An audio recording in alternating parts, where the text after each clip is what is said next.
no, at first it was real because it had Liquid's voice. But then after then after I got comatose, it was fake It was because it all wasn't. it was all a ploy It designed to take was. designed to draw out the last remaining of the Patriots, I presume. Yeah. Not gonna lie, Ocelot did good on that. Although I didn't know why he had to screw me over to do that, though. Ocelot, I guess it's just nature. Wouldn't be even the first time. It isn't the first time. Even my Would it old be like man. the? Would it be like 20th? Did some shit like this? Yeah, Yeah, it's got its ways, you know. yeah. Do you know what we're talking about today? Yeah, Yes, I've yeah. seen the points that we're supposed to do, and This is uh, a pretty good one. yeah, okay. I guess we're gonna be talking about. I know jack shit about Kanye except memes. I Oh, don't know don't what. worry. I'm a very big Kanye stan myself. I know nothing. I don't know the latest thing that's happening with Oh, AVGN. oh, I well, know a bit about Doug Walker after he just, he's just doing his old shit, and apparently people are liking it. yeah, he I don't did a know who the. review of the Dark Knight trilogy. Really good.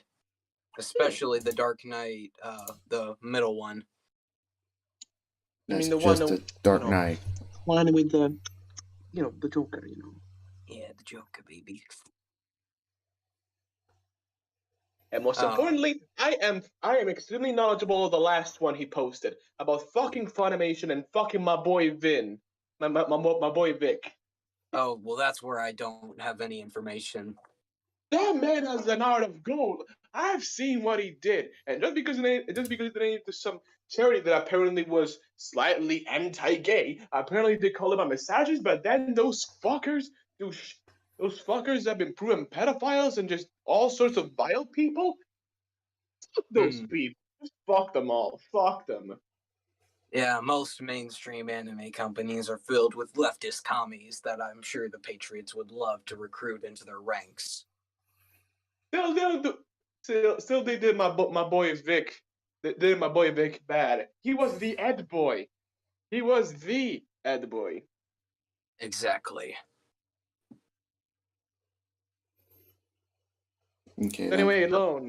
Yeah. What are we going to talk about now? We'll Which one of the high points do you want to start off with? currently I'll just like start with like the Kanye stuff, like just get that out of the Yeah, way. enlighten me on I have, Kanye's music. I'm not big on the hippity hop. yeah. Well, what was the last Kanye album you had ever listened to? Well, for this one, the None. I last. just listen to sometimes. I never listened to a full album of his. Like I listened to like a handful of tracks that I don't even remember. Not big on his music. Oh, I'm sure you've listened to All of the Lights at least one point in time. What? The song All of the Lights. That's like his I big mainstream one.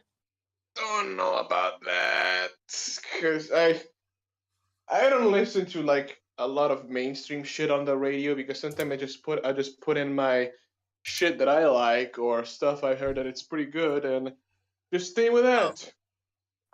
Hmm. I'm very Well, sheltered on Kanye West. I just know about the memes. oh, well, let me lecture you. Kanye West was basically a little white boy. No, Kanye West was basically your average black producer, making tracks for Eminem, Jay Z, and God knows who else. Anyway, Man, you're breaking up hard over there. You hold on. The man's on mobile, so Discord and mobile isn't I'm that also great. on mobile, so Yeah, yeah. well, at It's least I'm 50. using something solid right here. Yeah, it's 50-50. Yeah, That's so sick. I swear, I need to get myself one of those headphones with the microphone. At least I'll be done with this bullshit. I'll just have to deal with my, I guess, just a simple computer. But mm, Yeah. Pain. Yeah. Well, yeah, Mm. like well, I'm guessing he's still cut out. Yeah, Kanye was a producer and he worked on like other like Albums. albums and rappers and stuff like that. So, and then later on down the line, he actually like started making his own stuff, and one of his like his earlier works is still like pretty well regarded and like in the They're really raps. good. Yeah, and I will actually like get this out of the way right now. I actually am of the opinion that he kind of fell off. I do think, I mean, I am 50 I 50 on mean, I know Kanye. after a while he started to get out there with certain albums, like I guess especially when he entered the Yeezus phase, from what Yeah, I've heard. yeah. You know, when he started to get a bit more avant-garde, using a lot of very out there samples and just getting really fucking weird overall. And Yeah. little quip of mine, Well, a little quip of mine that I know because I like my 2000 cartoons. Use use the fucking use the fucking the. Use a sample from an episode of Courage the Cowardly Dog, the one with King Ramses. You know, the one with a weird CG Oh, mommy thing. right. There was the second curse where it was basically just blasting some obnoxious music. Took a Okay. sample out of that. The King Ramses part. Right. That one. Right. Like you could hear it yeah. faintly in the background. Yeah, I like that. as I was saying or like earlier that like I was Yes, like I am continue. been like 50 50 on Kanye. I like some of his stuff beforehand. I haven't really like an average avid listener of his, I would say, if that's the right Like term. me. I wouldn't like listen to him as much as I would listen to either like Eminem or Dr. Dre or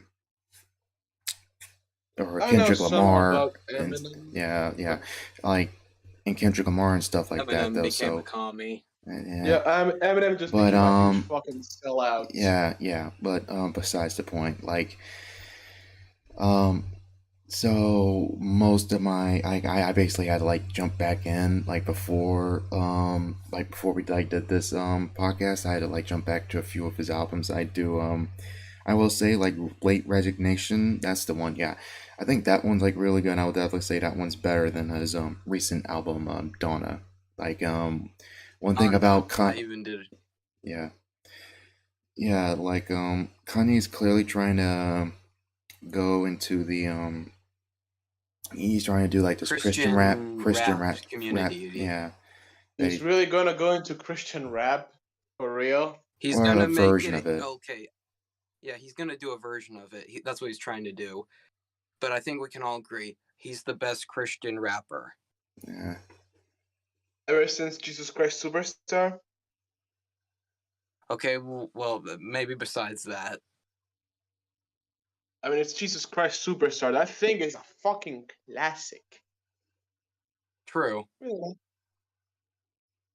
I And mean, there's a few standouts, the, honestly, but it's There generally really not is. When he collaborates with people, it usually ends up well. Like with The Weeknd on Donda.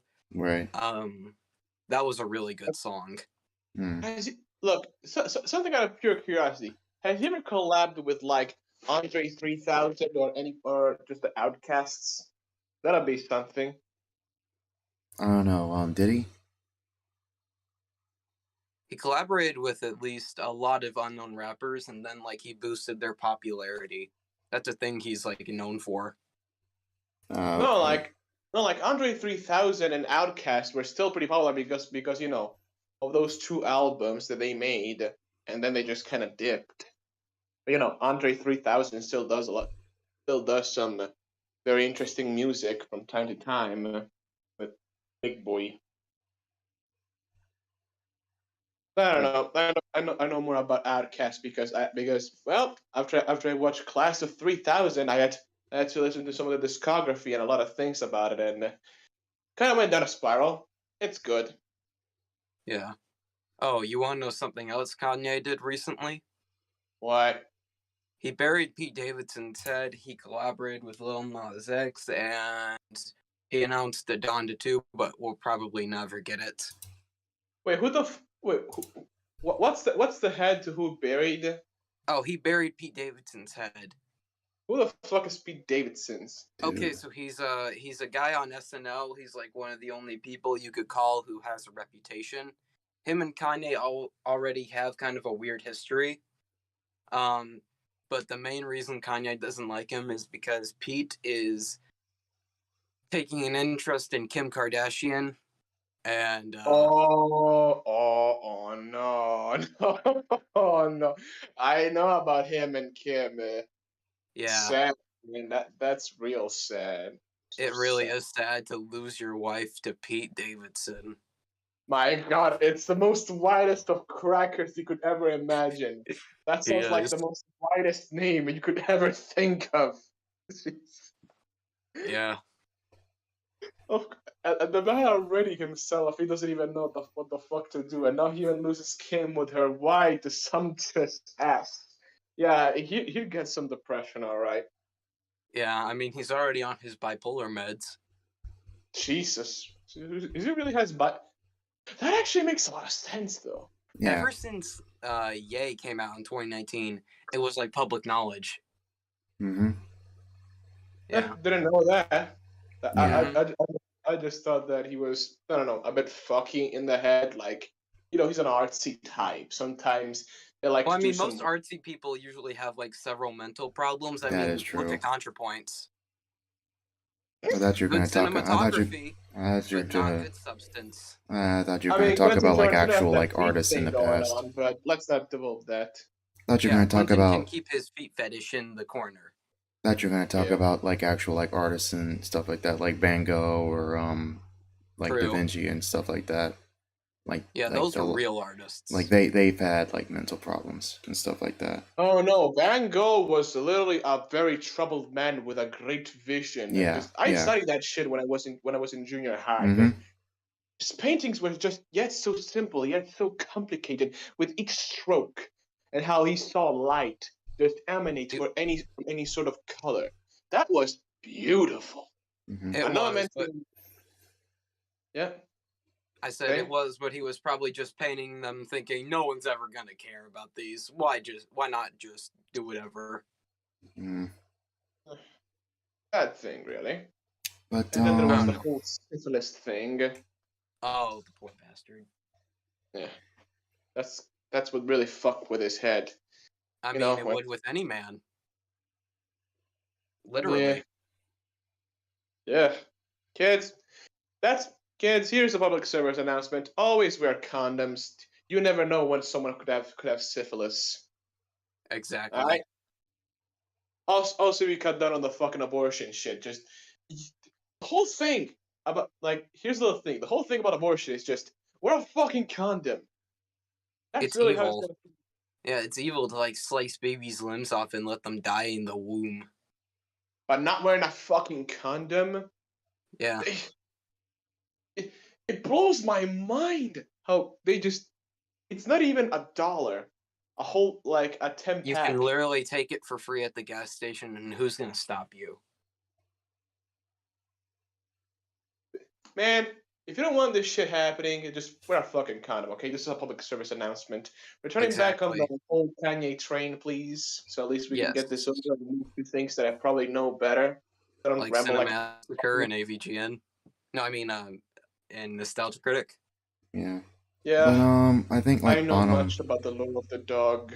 I think bottom line, I think I would say I might be of the opinion that Kanye may have like fell off in quality a bit, but that's honestly, I mean, I'm not the biggest fan of his anyway, so I don't know if I'm really one to really like completely judge and say no, like We're not this album, really like I giving would, a huge. like I Yeah, we're would not say really with giving a something like huge. Eminem or something like Kendrick Lamar or something like Snoop, or where I've actually listened to their albums and stuff like that, and you can tell a bit of a There's no quality change or a passion. different passion and stuff like that, and a return to passion, and then da da da da, and like it may like I could tell you more about like Eminem than I could of Kanye, but that's just I mean, because we of can my all agree interest. this. Sorry, I didn't mean to cut you off there. That's fine. I will say this. We can all agree that Eminem is better at rapping, but Kanye has better beats. Just saying. Mm, I that's don't know. I should debatable. listen more That is to it. debatable. That's debatable. Yeah, but I mean, I'm still listening to mostly Eminem's good albums instead of the garbage new ones. You Oh know, yeah, I'm still listening to the Slim Shady saga. the Yeah. Slim You know, Shady. Like I don't listen to a lot of his songs. I just like the Slim Shady, like the just one song that's just called Slim Shady. The Slim I know I'm Shady a monster, LP, but and yeah, that's a good album. I will say his music videos honestly want to give me a brain. I think are gonna give me a brain tumor because like just the direction makes me want to vomit. I don't watch it. I just want to listen to the music. I don't give a fuck about those music videos. Too Yeah, artsy they're for all me. trash. Not to mention the color direction is all over the place. Which ones are we My talking? Are we God, talking about his old ones, or I've are we The seen talking him about Slim his new play. Shady one? music video, that thing made me legit want to puke. Which one? Like, My Name is Slim Shady, or like, No, it goes, cause I'm Slim Shady. It's that one. oh, that one. Okay, I see what you mean. I like it, Yeah. but I see what you mean. Yeah. It's very 90s. It's that 90s Fish Island It's the style. 90s color correction. Yeah. Oh God! I That can MTV feel that my MTV eyes era look. contorting pain by just remembering those color palettes. Makes you really appreciate YouTube thumbnails and their simplicity. Yeah, Unless we're talking YouTube and poops. Oh, yeah, exactly. those are made and purposefully bad to just be shit. They are, but sometimes they can be unironically funny. Imp Lemon stuff Yeah. and MP Carlson stuff is good examples. True. There was one YouTube poop that I saw about SpongeBob that I thought was really funny. Does it deliver us? Hmm. It should deliver us. Deliver us? What do you mean by that? It's a really big YouTube poop made by one guy who is just it's something big. You have to see it from just after a while. It's really good. Hmm. Well, should we move on to the Cinemassacre stuff or the Doug? I guess we can do AVGN first. I watched a bit of the video that you sent, Thomas. Honestly, I'm like iffy on that. Like it got very like personal. Oh, how I feel, how I think, and I'm like, I don't care. I It skipped through was that stuff. Lady Emily is kind of stupid and kind of a contrarian and a leftist commie, but at least Yeah, she put effort I'm not in. seeing this. I don't know. Yeah, I personally find her very good, but when she like I saw a video of hers that she did on Berserk, and she says that like I don't know, she said something in a Q&A video that she says that Berserk needs warnings before all of, like the really messed up stuff happens, and I said to myself, you do not know what Berserk is, Emily. Like I don't think you understand the fundamentals. Yeah. Yeah. it's those oversensitive types that just they can't Yeah. handle any sort of blood She's on a gore. trans girl, by the way. Yeah. She's a what? She's a trans girl, Lady Emily. So I it's know, I the know, I voice, noticed. always I noticed bad. from the voice, but Yeah, you can tell from the voice. yeah, but like I had to like do my own reading, so basically that there were some like some infighting with Sim Massacre, and like James's audience like is like they want the old stuff basically. Like they're Yeah. not a big fan of like how it is now, which I think there is a really good There's at least some good funny production. enough Oh no, continue. funny enough like about like we just talked about YouTube poops. There is a YouTube poop that actually is really funny how it's like shows like AVGN then and now, where it's like the Ghost of Christmas Future, and he shows like, hey, this is what Sim Massacre's gonna turn into. Like I'll put in a link in both this chat and the YouTube chat in a bit. Great. But it does do a better job of actually illustrating how much it changed and how it used to be like an actual fun thing versus how it is now, which is very corporatized. Quote unquote, which like that's more accurate to say than just like Emily made this very odd thing comparing it like Spoonie and stuff like that, which I understand what she means. I understand what she means by that, like how the audience is kind of groove resentful and you're better off just leaving rather than like wasting your time. But it is nowhere near as bad as Spoonie's was. It's nowhere near as bad as Doug or Spoonie. Like without a doubt. Like James my has a God, he's a Spoonie went to the functioning human fucking being. James is a functioning yeah. human being. Spoonie isn't. Spoonie isn't a functioning person. Yeah, No, Spoonie Spoonie went is to like, fucking. Spoonie went to that fucking mental downward spiral. There's no way someone could compare on what he went. Man went mad. Man went mad.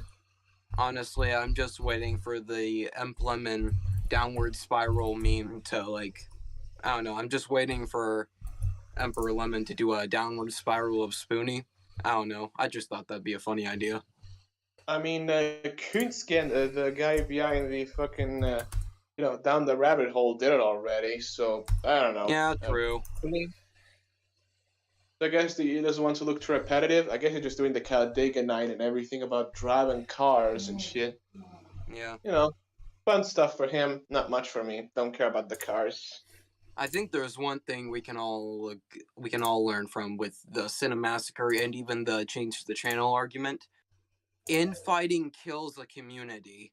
Like when it happens, it kills a community. Communities like YouTube communities are like kingdoms with the king. The creator is the king, and the subscribers and like editors and stuff are like the tiers of like it's like a pyramid. Yeah. If something on the low end just comes off, it's a fucking travesty. If It the is. foundation is taken so hard, the top may be overthrown and replaced with something else, but Yeah. the foundations, those are the ones that need to be stable unless everything just crumbles like a pile of sand. Yeah. I will say one thing though. I got into AVGN like maybe 2 years ago, like in 2020. I thought it was actually very good. I knew the older stuff like had a lot more substance to it, but I Mhm. found More like edge. but I found like the newer stuff to be like kind of really good, like cuz it's well edited, but it just seems kind of flat and like over edited. Very like sterile, I guess you could basically. say that. But I Very mean, I guess he's also sanitized in a trying to way. copy. What? Very sterile, somewhat sanitized in a way, as opposed to the very hands-on and like somewhat improvised. Well, I won't say improvised, but how rogue style content. Yeah, like very early YouTube. Well, it's actually before YouTube. Those very first videos. It was actually on game trailers. 2004. It was on game trailers. I think I could be wrong. It was like he did have trailers. G4. I don't know. It may have been on G4 or GT or something like that. I don't remember which one it was. We all know it was on that guy with the glasses always at the beginning. It was all there in the beginning. I mean, what else was he in those movies? No, it was James. James. We were one. A kingdom. Wally said this, and this is true, that James is just a nice guy, and like he just helps them. Like he helps them out, and they do collabs and stuff like that. So yeah, and it started with the Nostalgia Critic video game nerd feud. So yeah, I wish they would have done more of those, because they only really did it once, and that was like the only time they only did it once, which was kind of something I thought was kind of strange. But they did do like other crossovers. Yeah, it's just they never like had another fight like that. Yeah. I mean, the man was also in both cameos to those horrible movies and made them slightly bearable. Yeah, he was even in the third movie. Oh, God, it just pains me remembering about that. I watched that stream I watched that stream on like a huge long car ride, and like the only thing kept me sane was Lolly and Shota like screaming for help. That's a very different special kind of hell that awaits for them. It is. where their memories are erased and they continue to watch to boldly flee again and again. For the rest of eternity, as they shall suffer greatly. I Yeah. still have to build enough momentum in the fucking Discord server for them. If we reach another milestone, they'll have to watch the Lankara movie. Oh no, they need to watch the Linkara lore videos first to get up to like the lore of the movie. And the Linkara lore has like 17 no, it has a full 24 hours of content. You gotta be kidding me. I know some of the lore, but that's enough for me. I I like don't some want of Linkara's lore. He is kind of a stupid hack, but it is kind of like interesting to see what he would do. A fucking autistic idiot who was a rape fetish, and we all He know does. he's an idiot who thinks he's better than anyone. He did the fucking Lightbringer. Yeah, we remember the Lightbringer, yeah. Yeah, Lightbringer. I mean, Linkara is doing okay for himself now, but like, I don't know. Personally, I think all of that guy with the glasses creators, besides Mars Girl, have moved on and gone to like a new, like, just stable way. Lindsay Ellis. Linkara, no. No, not Linkara. Lin. Well, yeah, Lindsay Ellis. Nostalgia Linkara, chick. Yeah, she was one of those bigger ones too. She's yeah, distanced Lindsay herself, Ellis and now her she's own off the entity. freaking internet because cancer culture is a bitch. Yeah, it is. But at least we don't have to deal with her anymore. He's finally dead. The witch is dead. She'll be back. She'll be back The in a witch couple has years. finally gone from the She'll be internet. back. Now we just gotta find her in real life. I bet she'll be back in a couple years. I won't be shocked. Oh, she will. A She's couple like of- one of those content creators who has millions of subs, who can just leave YouTube for like 2 years and then come back like, oh, hey guys, what's up? Back to business as normal. Mhm. She just needs to work those part-time jobs and to fuel her need for box wine and probably What those. makes you think she has a part-time job? It's like, I'm pretty sure she's loaded, honestly. Honestly, all that Patreon, all that YouTube money, like she doesn't need to work. She has enough money to fuel her alcoholism. Yeah, she'll just either do that or some other shit. I will say this. It is kind of odd to see Cinemassacre in like the place that Nostalgia Critic was like a couple years ago. You know, like remember back in 2018 when we were all like, oh, Nostalgia Critic's terrible, Cinemassacre is great. And now the tables are truly turned. Now Doug Walker is doing great for himself, and Cinemassacre is on like the what's the word? It's on the tip. It's on a tip dangerously of the iceberg, like leaning tower. Edge of the knife, tip of the iceberg. Yeah, edge of the knife. Edge of the hill. What happened that caused so much controversy? To be fair, like just Screenwave in general. What? Just Screenwave, and it just became too corporized. Yeah. Oh no. Yeah. Oh fuck. Yeah, they got rid of all the old thumbnails too, and like today they actually posted like a video that was kind of like an homage to like the old style of AVGN with like an old style thumbnail, and I actually thought that was really good. It had like a lot of you know, like when you see those like meme drawings like that are clearly done with like MS Paint. Yeah. Yeah, it reminded me of those. It gave me like a good like, I don't know, it's more appealing than just some corporatized thumbnail. Yeah, at least you see some people actually putting some effort, not doing the god awful styles they do a lot of corporations. You know the one that's. Yeah, granted, I do a lot of corporized.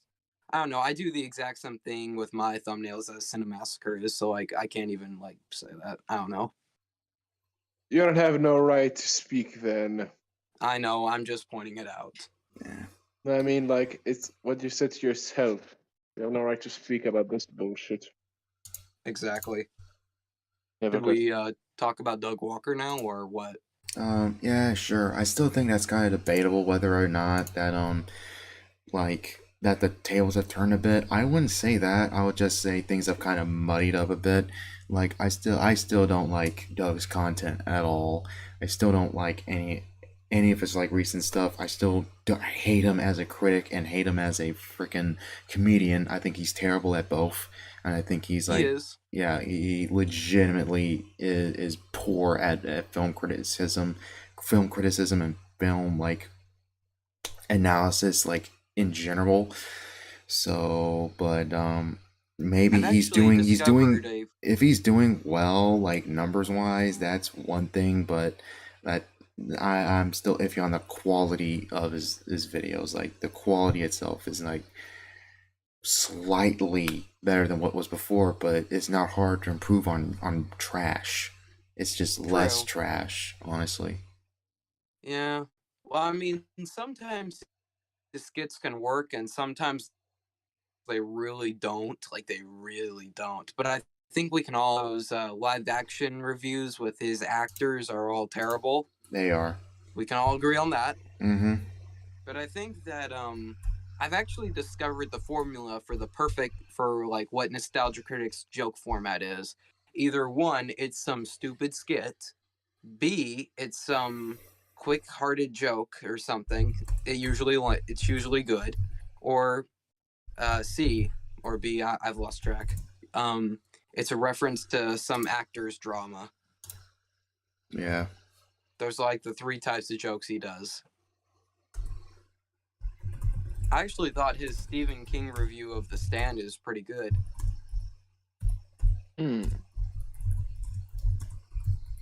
Oh yeah, I forgot. I just discovered Brad Jones. Like I had heard of him, but I never like watched his videos. Who the heck But is now I Brad think they're actually Jones? Cinema snob.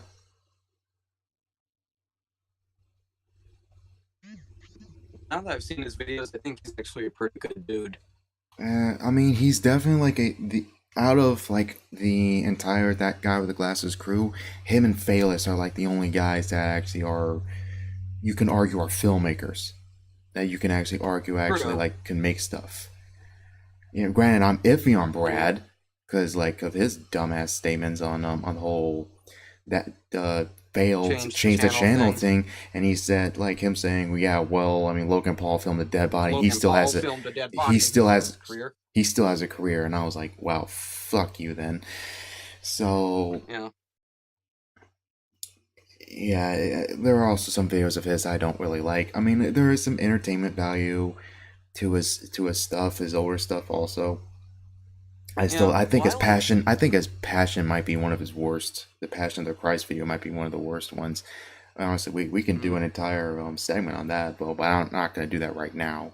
I'll have to watch that first. Watch the movie and watch the thing. And Passion has its issues. I understand why people criticize the film. Where it's kind of gory. Because like even though it's a Jesus film, it's the story of his crucifixion. The heavy criticism of it is that it glorifies him being the torture. That's the criticism of it, and that's what people took issue with Mel Gibson, the director of the film. But for some reason, like Brad and like this was a collab between him and Doug.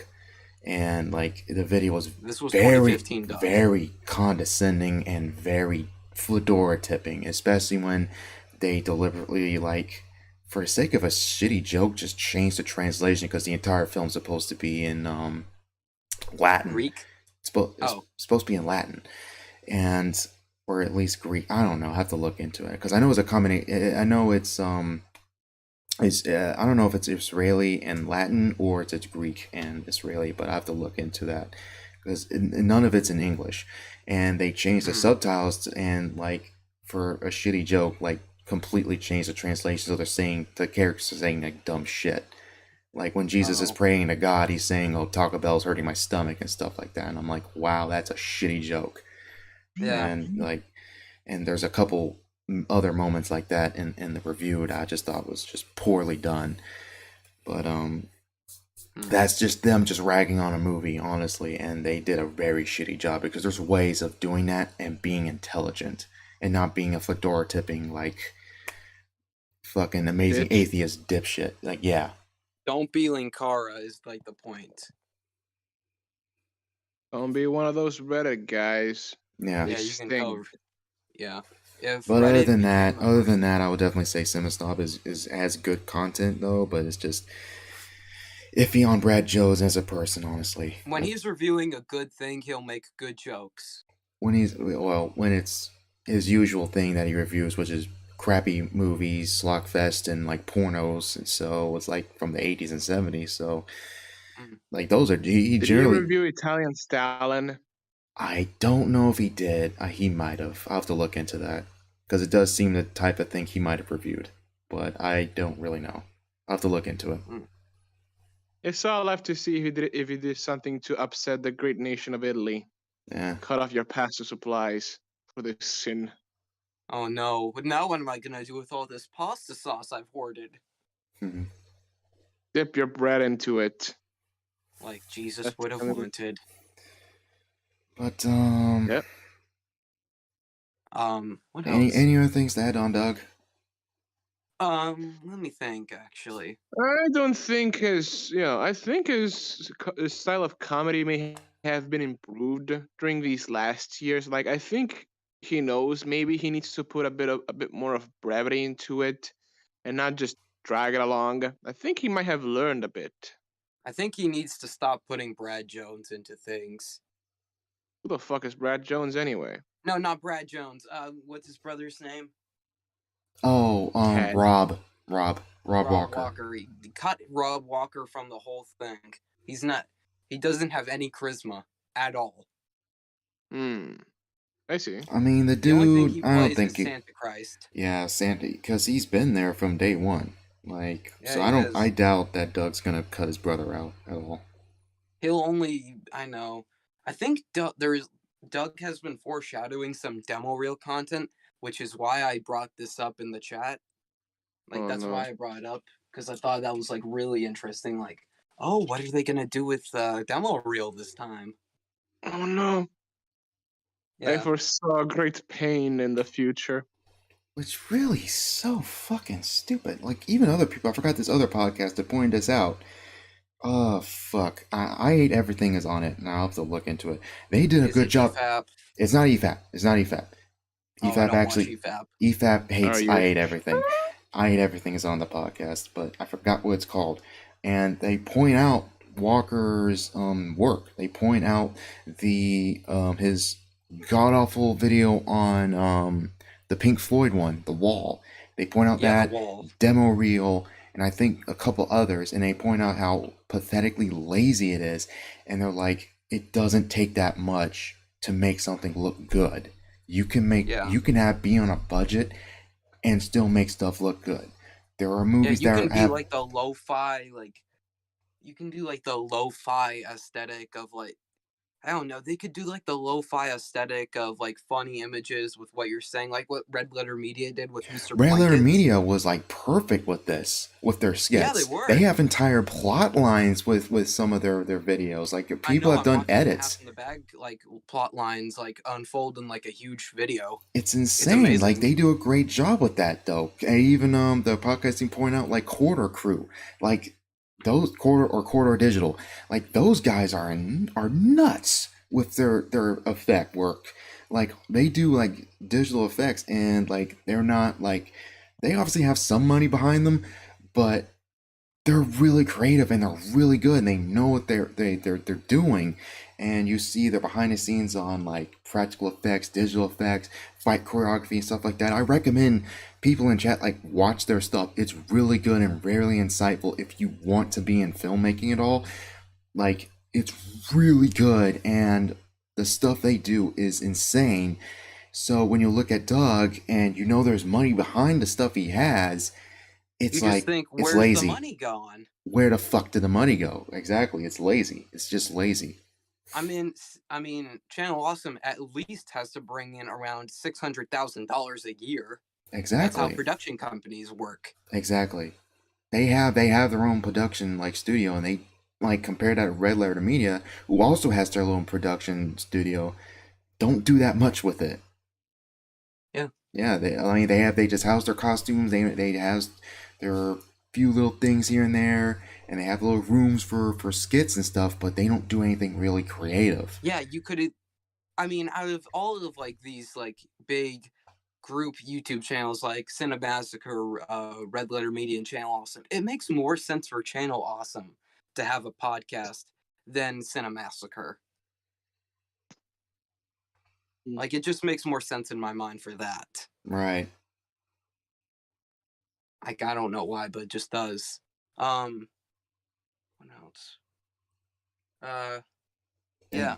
If Doug wants to like expand and like grow his like, I don't know, he's kind of doing a thing where he's like filling the void of content on his website and YouTube channel with like things his workers like shows his workers want to do. Like I remember like he did he let the female cast of his company, he let all the girls in his company basically do a cosplay show. And I was like, "Oh, that's kind of stupid, but it's harmless." Right.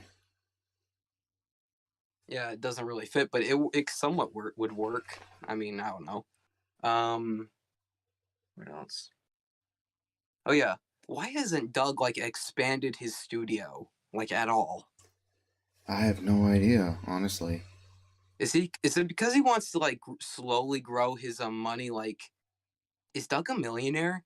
Because I think he's like he's either well on the way of becoming a millionaire, or he's like almost there at this point. I Because think he's he's been doing this almost for a there. while. Like, you read net worth, and net worths are like 50-50. I think like Always Sunny podcast pointed us out and saying that no, net worths are not 100%. Like you Google like Charlie Day's net worth, it's very high, and Charlie's like, no, it is nowhere near that high as shown on Google. But like, you can make like somewhat estimates on that. I would definitely say Doug is close to being a millionaire, somewhere around like close to like 700,000 maybe. I don't know, that's a guess, but that's Doug like is how much. very well off. Yeah, he's well off, and like, so I don't know what he's doing with that money. Yeah. But I mean, the man is. I don't know. I think Doug seems, from what I've seen, I think Doug is a fairly happy man, like with a fairly happy life for himself. Like he's doing what he wants to do. I think he has like a nice wife, from what I've heard. I think from rumors. he seems happily married. Yeah. Like his management, his poor management of that guy with the glasses, like aside, like he definitely seems to be like a functioning person. It's just his writing is a big issue. His poor management of the previous company. He might need a co-writer. You need a co-writer. Yeah, yeah, like the thing with Mike Machad, that shit, like that can taint like anybody's career. But like, other than that, like, Doug isn't really that much of a lolcow per se, as opposed to someone like Spoonie, or hell, even Mars Girl, for that matter. But How true was? What? Or at least it's not another Jew Wario. That's the point. Yeah. Well. Oh yeah. Speaking of the Wario thing, didn't a bunch of people? You're cutting up. You're cutting up. Oh. Wait. Back. Yeah, you're still cutting up. Oh yes.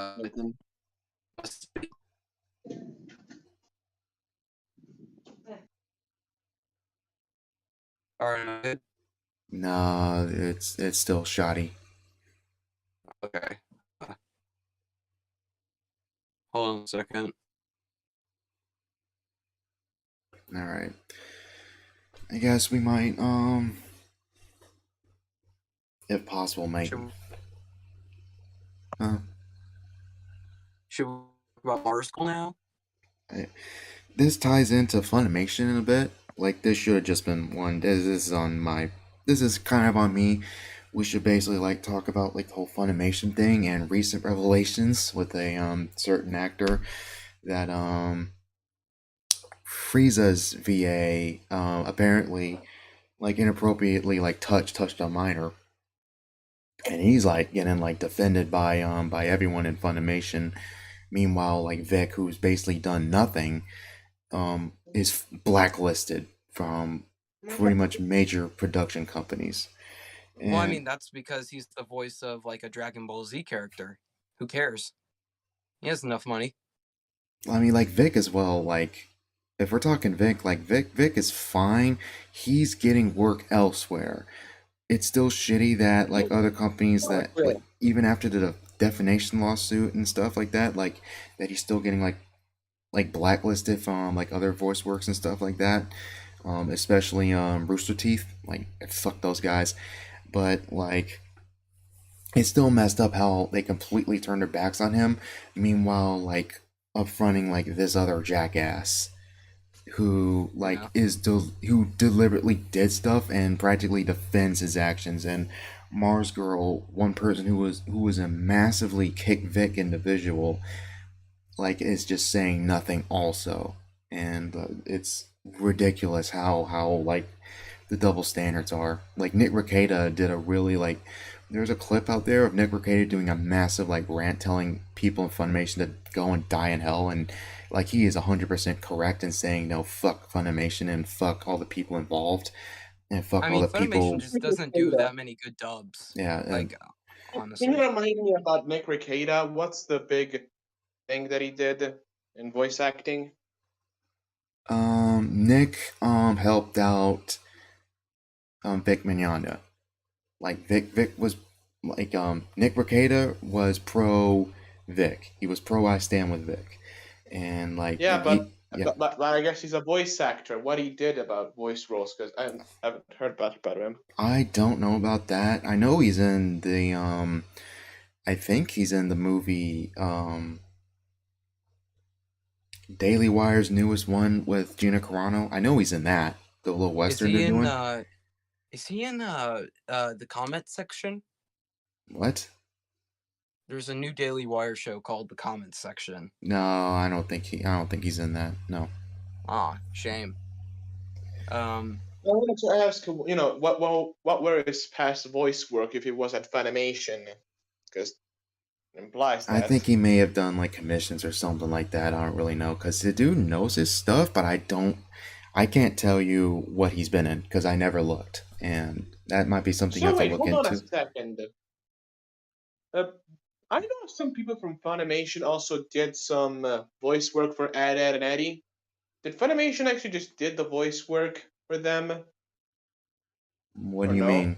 You mean the voice actors? Yeah, the Because voice voice actors. actors, like, they usually get their starts in like dub jobs and stuff like that, and they do video games, they do cartoons and such and such. Like Tara Strong has like done a They're lot of just a stuff. dubbing company. Yeah, they're just a dubbing company. So the actors who work in said dubbing company work on other stuff. Like Troy Baker, like started he cut his teeth at doing dub work, and so did David Hayter. David Hayter also cut his teeth on like doing like Wait, dub does stuff. Oh What? wait, sorry. Does Funimation do the dub for JoJo's Bizarre Adventure? I don't really know. I have to look into that. I don't know which I mean, company because I does it. was thinking, Funimation doesn't really do that many good dubs, but if they did the JoJo's one, I'm not so sure about that because the JoJo sub is pretty good. Mm. Like I would say, I didn't watch it because I don't watch it because they constantly butcher the names of the stands. I don't like it. yeah, I generally I've stick just learned to to live with it. sub No, when it I comes do to not like it. JoJo The and stuff. same way people mispronounce the Part 5 names. I mean, yeah, the Part 5 names are kind of bad, but I don't know. Sometimes They're it kind of Italian, makes. you fuck. They're Italian. Respect my language. Yes, Okay, Mr. Mario, we understand. fuck you.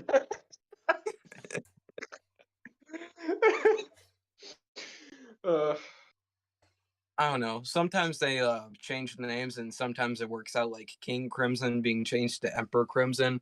I don't know. It sometimes works, sometimes doesn't. Zipperman. Fucking Zipperman. No, Zipperman is just a funny name. I think we can all agree on that. Yes. Why the fuck Zipperman? Because he got Zipperman. his. Because the people at Funimation can't think of a better name. Like, I don't know. I don't know. I don't know. What else would you name Sticky Fingers? Yeah, or Control, you can join it. That's fine. adhesive appendages. What? Sticky fingies. Sticky I don't know. tendies. Sticky test. What else? I don't know. Wait, yeah, back to Funimation. Yeah, getting lost in this shit. Where Yeah, are we? I think we were at Funimation, but I think we were about to like transition into Mars Girl. Yeah, I don't know I who the pretty much fuck Mars Girl is anyway. Do you know Linkara anybody? as a girl? Linkara. Alex, do you know anything? Jesus, this happens a lot. Alex, do I have to kidnap you in Italy and strap you to a chair and make you watch every That Guy with the Glasses creator? I'll get the duct tape. No. Yes. No. No. Please, anything but that. I don't know. But yeah, we already talked. Yeah, we all kind of already like talked about Mars Girl in a way because she was like I said earlier, she was like massively like kick Vic and like she was supporting that nonsense. And when it's revealed that fucking Mills, that's the actor's name, who was the pedo, and is like doing shit, like she's saying nothing, and it's like she's like it's. I mean, she has a history of defending pedophiles. I mean, Wario was like one she really defends to this day. Well, she said it was true, didn't she? She said all the allegations were true. That was the reason why she was like apprehensive against Vic. Yeah. When in actuality, there's more evidence proving that Vic was innocent than he was guilty. Yeah. As opposed to Wario, there being like two people coming out like years after his death, and I don't understand why people do that. Why do they wait? It's very complicated when it comes to stuff like this. I know what NDAs are, but why do you choose to wait now instead of then? Like that's when people were coming out about like what Michael Jackson did. If we're talking like rape victim, yeah, like we're talking about like the two girls to Wario, like they were fucking sexually abused. Like that was rape. Yeah, I know, but one of them said something about, oh, I was 18, but I was mentally 16. Like, grow the hell up. You chose that. No. Doesn't matter how retarded you are. You chose. Don't. I understand. What else? But Oh yeah, I also wanted to say the whole Michael Jackson thing, the accusations, those were fake. Like those were actually Razorfist video points out a lot of the faults and the flaws in it. Yeah. Yeah, it is. Which is kind of insane, knowing how like deep the rabbit hole actually like really went on who the real pedophiles were, which is sad. I mean, I don't deny Michael might have had some brain damage from like getting set on fire, but I don't think he was that brain damaged. No, he had issues though. Like he wasn't a pedophile, but he definitely had like mental issues. Like he was like a child prodigies generally like grow up in a Pacific way because they don't have childhoods because they're forced to grow up so quickly. So that's why Michael. Sure. He had to basically forsake his childhood to just get on stage, sing well, or else you're out of the fucking family. Because his father just wanted to make him a star. Yeah, his father wanted to exactly. That's why TLC is bad. Like overachieving like type parents are like very, very scummy because they try to live success through their children, and their children like mentally suffer as a result from that. And like they don't have childhoods, they don't there isn't a point when they don't act like actual children. There's never a point for them to live out their lives as they're supposed to. You got to do this now. And thus, it's like they have no control over themselves. Exactly. It's like they're trapped within another choice. They can't do anything about it. Yep. But MJ still made it. He became just the best of the best, and he still went through it. Fuck, even best-selling album. Yep, and he also was. He was also pretty good friends with Queen, and just told him, Freddie Mercury. Yeah, release this album. This is good. There's a which bunch would have never been released. It's never been released. There's a bunch of stuff in his catalog that hasn't been released, which really sucks. Yeah, thanks fucking Sony, those sons of bitches. Pieces of shit, yeah. Exactly. I will say, I don't want to get into like a big tangent here, but like Sony is genuinely like a really scummy company. A bunch of Not companies only are. what A bunch of companies are, honestly. they are, they are. They're so It, big they can easily just act like shit and just nobody will fucking care. I mean, what Like do you it's think's been happening like recently? They don't care about any of their franchises. Ratchet and Clank, like the new one, it was just made as a tech demo. That's it. don't remind No. me. Are we Like I talking a like some reboot or are parts we of Rift talking like the Apart. Fuck movie? Sony. All my homies hate Sony. Yeah, are we talking the That's reboot, exactly the Thomas, or are point we of hope. talking? God damn it, Alex. Our boy joined Are we finally. are we talking the reboot, or are we talking like the newest one? The The newest new one. I like that one. Like the newest one was pretty good. Rift Yeah, Apart. Rift yeah, Apart's a like really good game. True, What but we it yeah. was talking about? basically just a tech demo. What was it? It's a good The tech new demo Ratchet and then. Clank game. Oh It's It a yeah, I pretty. It's seen a that. good It lengthy is a tech. good tech It's a demo. yeah. So I don't see how that's a bad thing. You know what else was a tech demo? Like God of War was a tech demo. Metal Gear Solid 2 was a tech demo. A bunch of the I like know. earlier stuff for like new generation like console hardware were tech demos, but they were still Oh good well, in that games. case. Oh well, It's in just that case, rare to see a good tech demo nowadays. Oh, okay. Anyone get Yeah. yeah. Anyone getting Halo 5 flashbacks? Yeah. If you put it like that, I don't know. I don't know nothing about Halo 5. I I really wasn't get even able to get on that whole train when I was. Yeah, There I was a actually bunch of bought issues my with that first game. girlfriend like yeah. Halo Oh yeah, 5 well has a bunch of issues. Yeah. fun fact, I bought my first girlfriend the first Halo game, but it ended up not working on her Xbox One, so she had to go and like exchange it for Halo 3. And I was like, "No, dang it." Oh well. It's still Halo 3. It's still Halo 3. What It's can you still a good complain game. about? Halo I don't 2 know. was better. I won't say you're wrong, but I won't say you're right. I It's just like the dual wielding in 2. That's the only reason I say it's better. I mean, it's a it works in 3 depends. well There's enough. positives and negatives in both. I mean, honestly, just for a hot take on Halo, really, all the games, even up to like 4, I'd say were pretty good, with 4 kind of being I've played the 4 so much in meh-ish. church. In church? Yes, in church. We only played the multiplayer. I tried to do the story one time. It didn't work. The fucking church choir. I'm surprised. I'm actually in my church's choir, and I don't know why we don't do the Halo thing.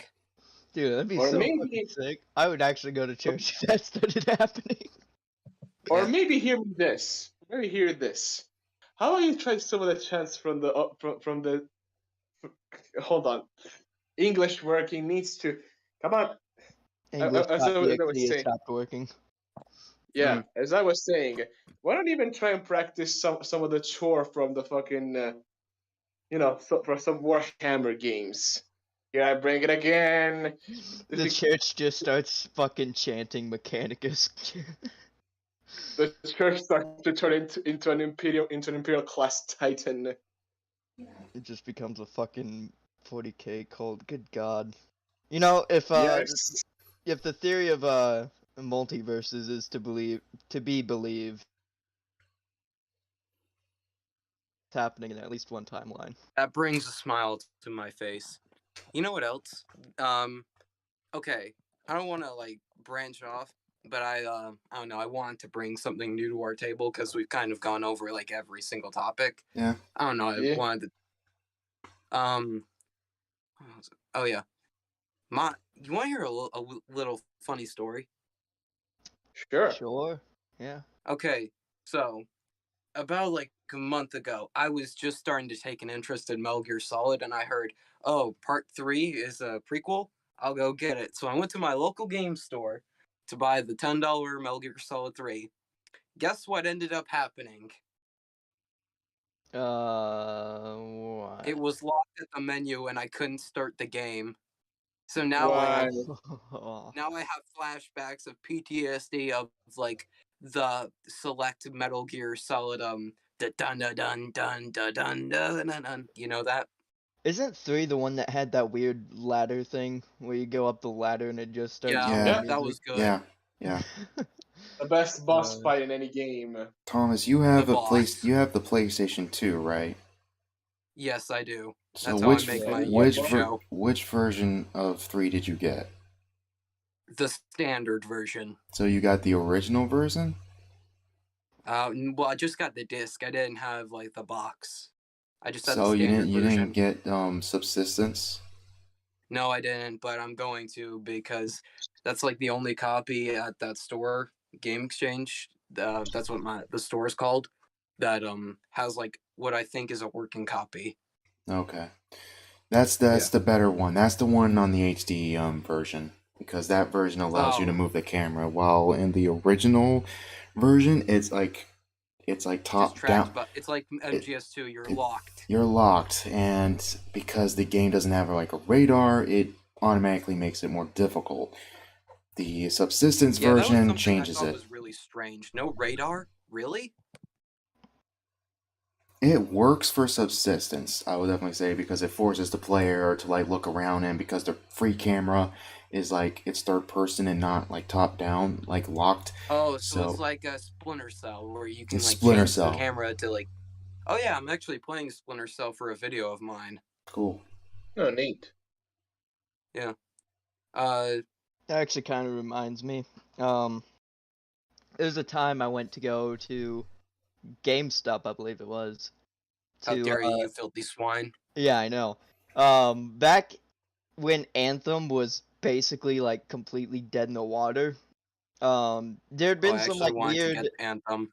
There'd been some weird rumors of like, oh, you know, the devs are working on the game, they're gonna, you know, bring it back like No Man's Sky or whatever, they're gonna, you know, revamp everything, fix all the issues, that's blah not blah gonna blah. happen. And of course it didn't. But me, being the naive little tech boy I was, went ahead and went to GameStop. So I get there, I'm looking around, wasn't really sure what I was gonna get, and then I see Anthem there on the shelf. It was in one of those like pre-owned cases. And I was like, alright, you know, I've gotten pre-owned games from here before. They all worked fine. I'll go ahead and get it. It wasn't that expensive. It was only like, I think like $15, which is still a bit overpriced, but whatever. So I go ahead, I get it, bring it home, put it in a PS4. Made sure the disc was, you know, clean as can be, as they usually do, and yada yada. Boot it up, wait for a like, oh god, I think it's like an 8-hour update. EA Sports. And I get into the game, it allows me to get through the first section where it's kind of like the tutorial. Mm. And then you go back to like your little like hub area, like your base. Oh. And from there it has to apparently do like another content like install or download, whatever. That's really weird. Yeah, like in game. And it just fucking froze every time it got to a certain point. Which meant that the disc was apparently scratched up enough. Hey, mother. Oh shit. That's actually funny. Alone, when you like record the clips of this stream, you have to include that as its own like little like snippet. No, you're not taking the fucking. Oh shit. Oh. Hello? Oh. Hey, what up, tween? Oh. That's not good. Hello. Hey, hello? Who are you? Yo, mama. Oh boy. Jesus Christ. Oh, we have a Halo 1 player. Oh, yeah, yeah, don't ever say that again. Yeah. Who the fuck said, oh yeah, you're a Halo 1 player. You're fucking nerd. Oh, so you're the faggot then. Tell me more about yourself. Alright. Anyway. Shut up. Does he really hate me that much for what I said? I don't know. Nah. Oh, sieve, mold, you ass. Get out of my room, Mom! Get out of my room, dude! Just playing with my friends! Yeah, so that was my stepbrother. Now you've met him. So anyway, so yeah, the disc was basically fucked beyond repair. So even though I tried to give the game a chance, it it didn't even let me give it a chance. So Oh, I was thinking of picking up Anthem. yeah. Dude, don't, Time to save dude. your ass over there, because that game is just tedium. You have I to thought it might grind. be Play the neat. game was tedium.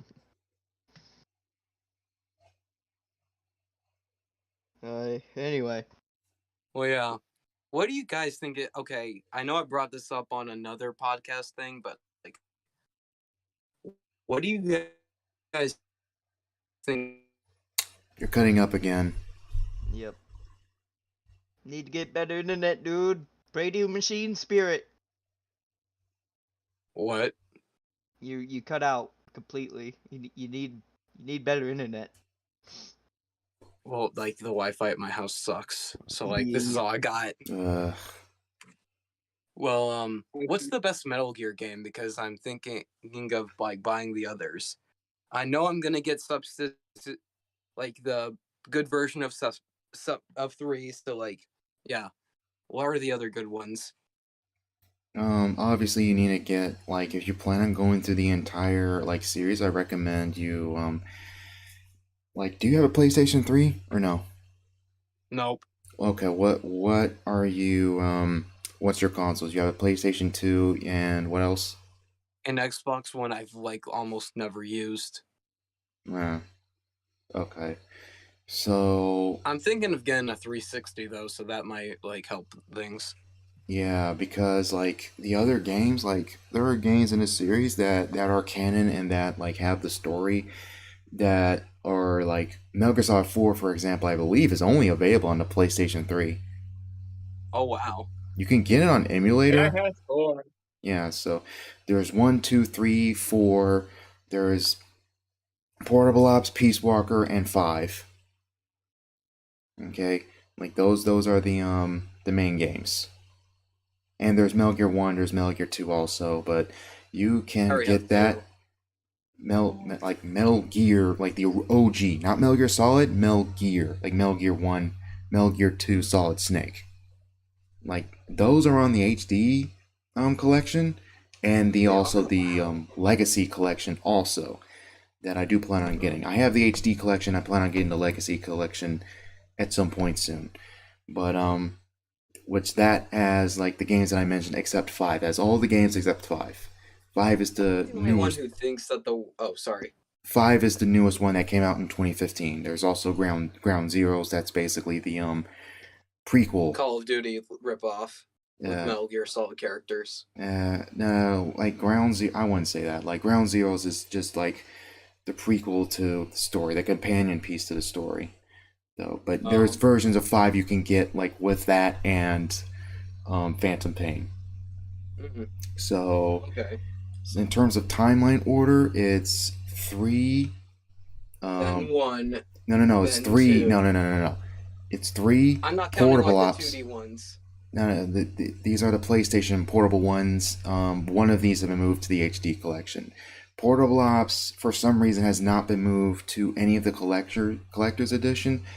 Because Kojima didn't really work on it, but it is canon because 5 mentions events from that game. It's not required reading per se, but I'm just putting it on here because it matches with the timeline.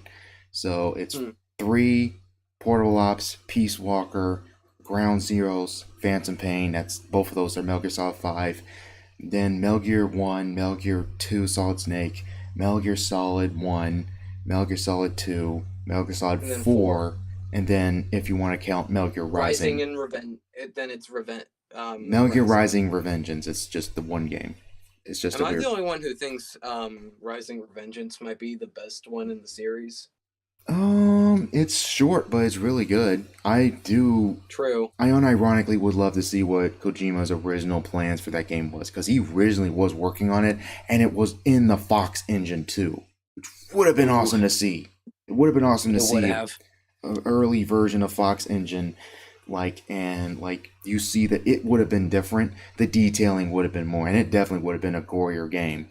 Because as much as I love the main game we have, the Phantom engine is good, but it's not. It's like Like everybody like blows up when you like kill them or like leave them alone. Like even when you slice them up, it's very tame in a way, if that makes sense. As opposed to like if you watch the original like trailer demo, like it looks way more graphic and way more brutal and way more realistic with how you're slicing everything up. So it would have Is been there cool a to see mod that. that can fix that? I don't know. You have to look into that though, but I don't know if that version or that demo is like publicly available. And knowing Konami, it probably ain't. Yeah, I mean, if Konami it is sucks. still within the game's code at all for whatever reason, because I know there's a lot of instances in games where the programmers guys, are I trying gotta to go. leave in. Oh, dang. Could Okay. have told him what the best Metal Gear game. Well, that's subjective, but yeah, you continue. Yeah. Anyway, there's a lot of instances where programmers will kind of just leave in code from either like old tech demos or cut content or whatever. Even Japanese studios. I know like From Software is pretty infamous for it. Yeah. But maybe there might still be something in there. I doubt it the modders because could get into and I doubt kinda it. patch up themselves, but I doubt it. I mean, I like the idea, but I doubt it because it's in a different engine though. yeah. The No, if base, it's a like the different engine. original demo base game, you could look at the trailer, is in the Fox engine. The game we are given is done in the Platinum engine, or Platinum Games Yeah. worked on, with Bayonetta Yeah. and Vanquish, and so on and so on. So, Yeah. No, like, if it's in a different engine, if it it's in a probably different, either you probably won't get it. If it's in the yeah, same engine, more than likely, yeah.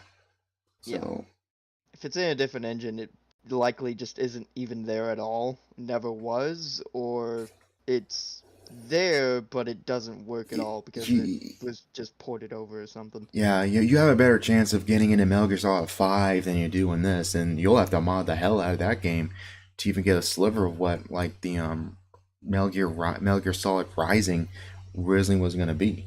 So Yeah.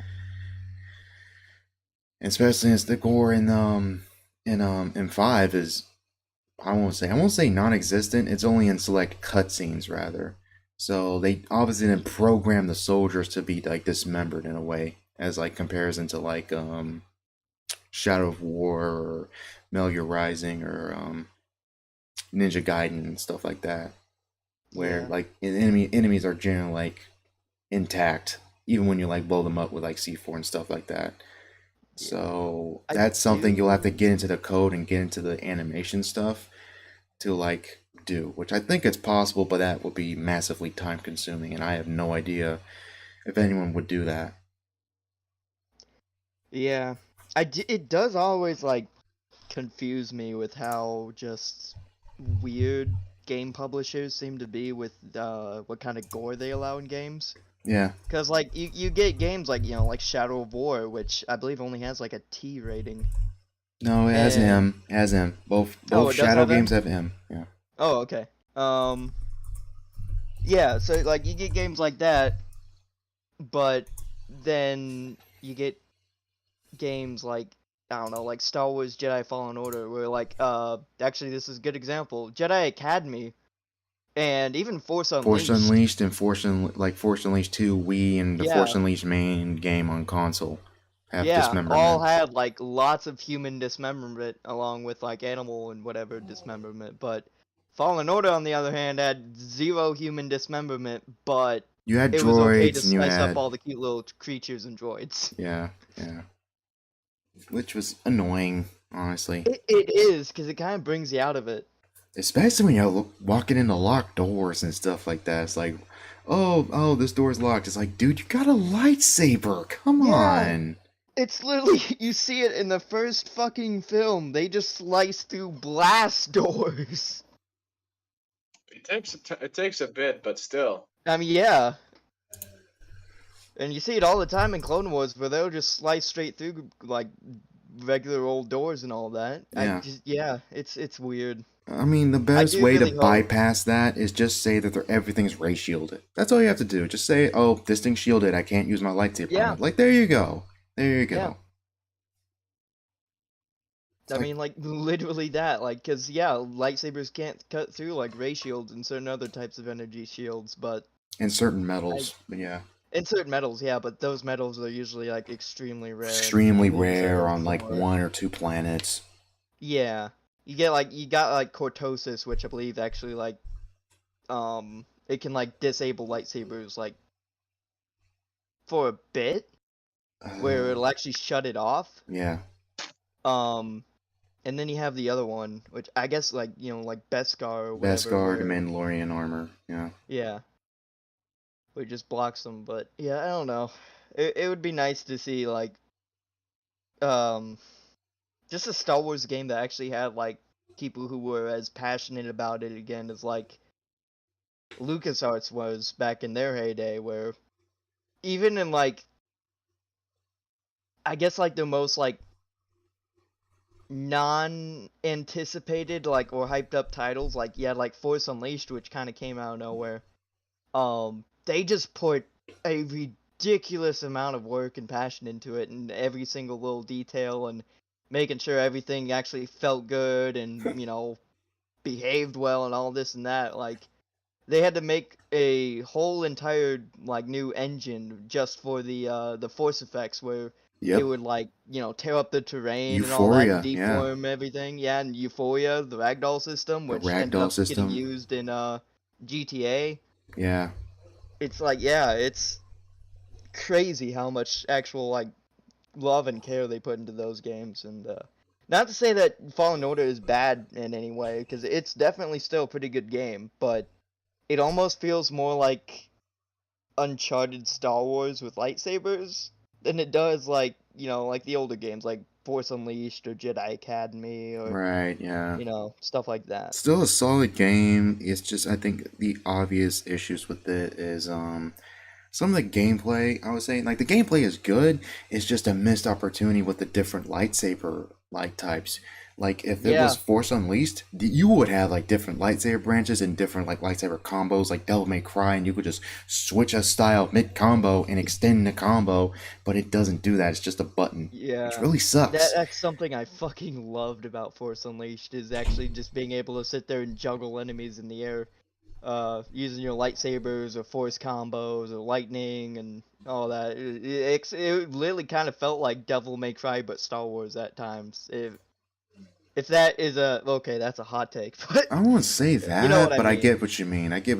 It's not, yeah, like, the combo system is good, but it mostly was with your powers. I would definitely say that really mattered in Force Unleashed, where it's not just like lightsaber combat, like square, square, square, pause, and square, square, square, square, square, square. Then you add, like, the force abilities, which you get, you upgrade, and, like, that legit, like, makes the combos look cooler.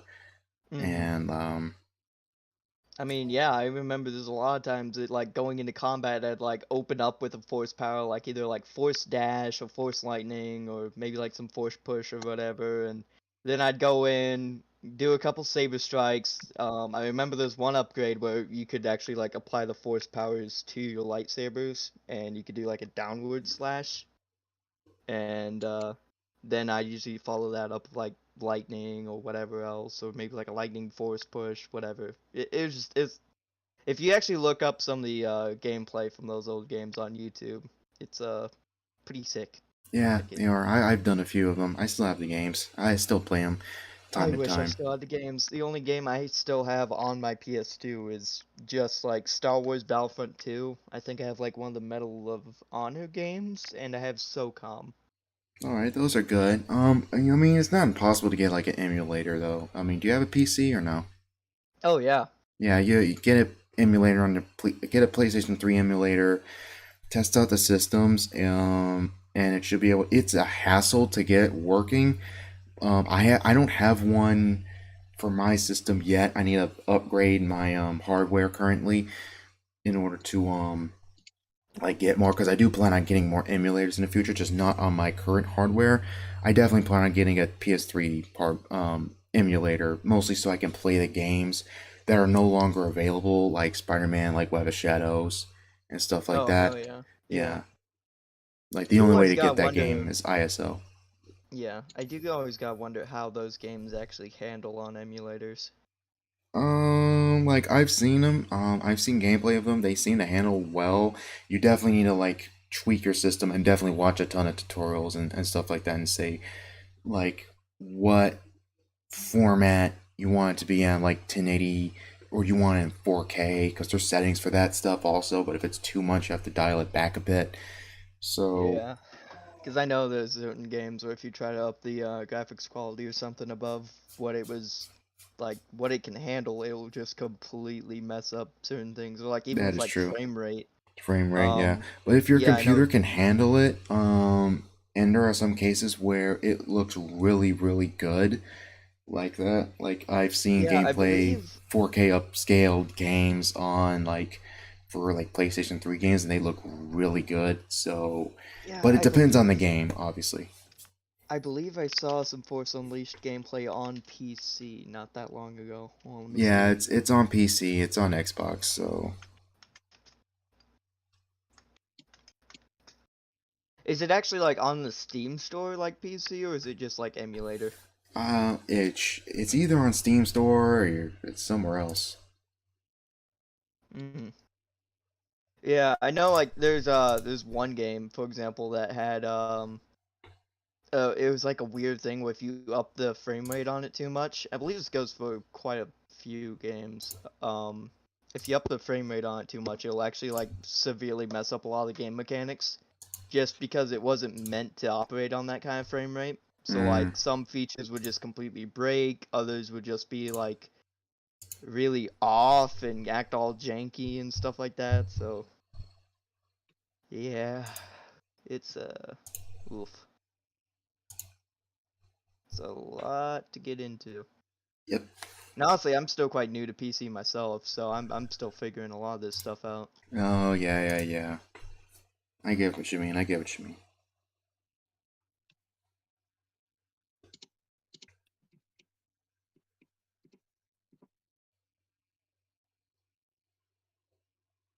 Okay, yeah, there's definitely um YouTube videos out there of like showing it off on PC. Mm. Force Unleashed 2 actually looks really fucking good. I mean, that game.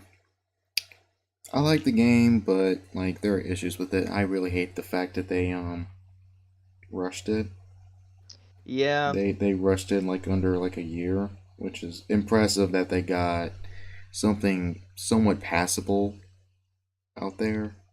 yeah, it definitely could have been better though. I agree.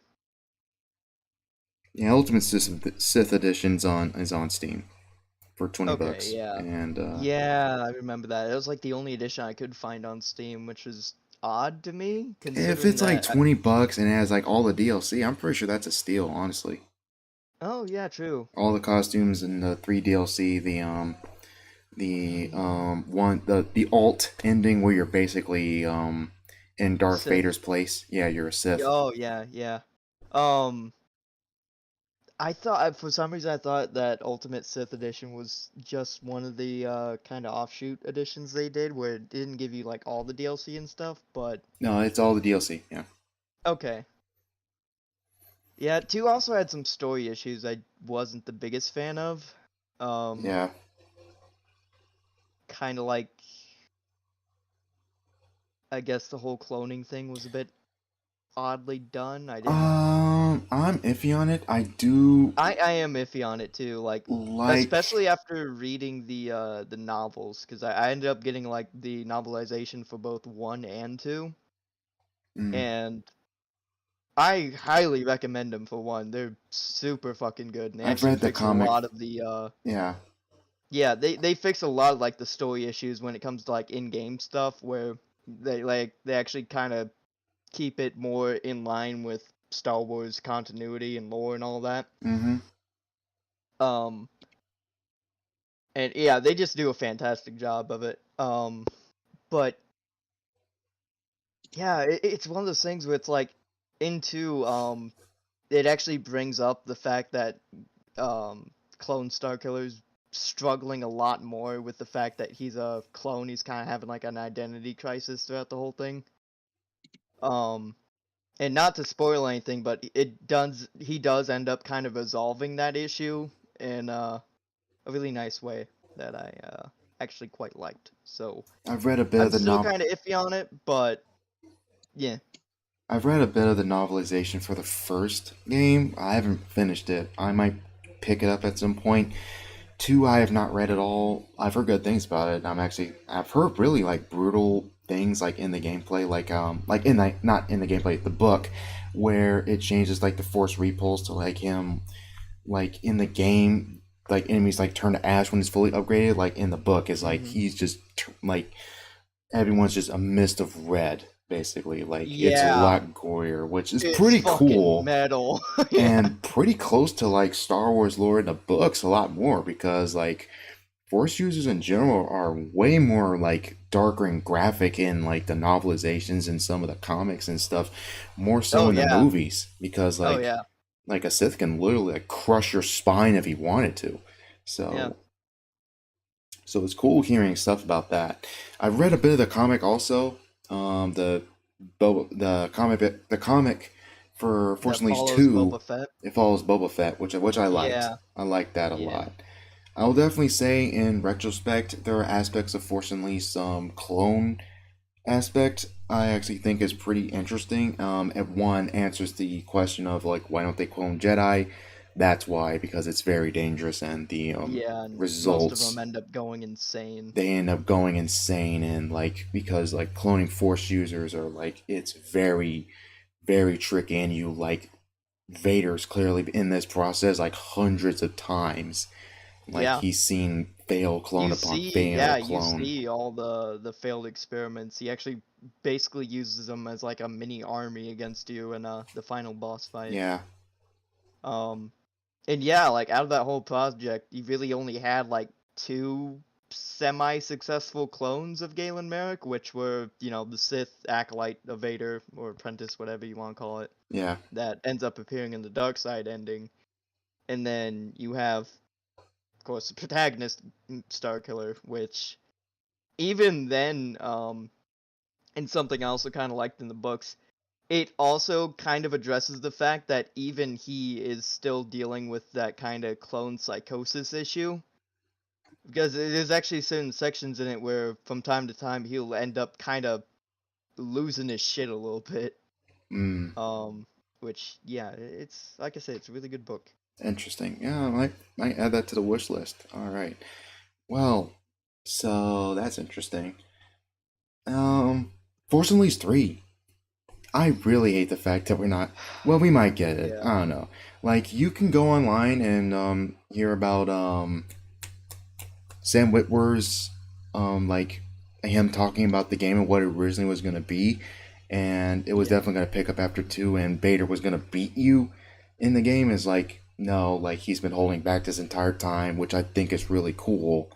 Yeah, And it was that gonna makes the ending tie into the scene make movies a lot more. sense. Yeah. And tie into the movies more, yeah, where it's like, when I first saw the ending of 2, I couldn't just help but think, like, okay, yeah, no, Vader's fucking letting this happen. He's got some shit up his sleeve. Yeah, Like, yeah.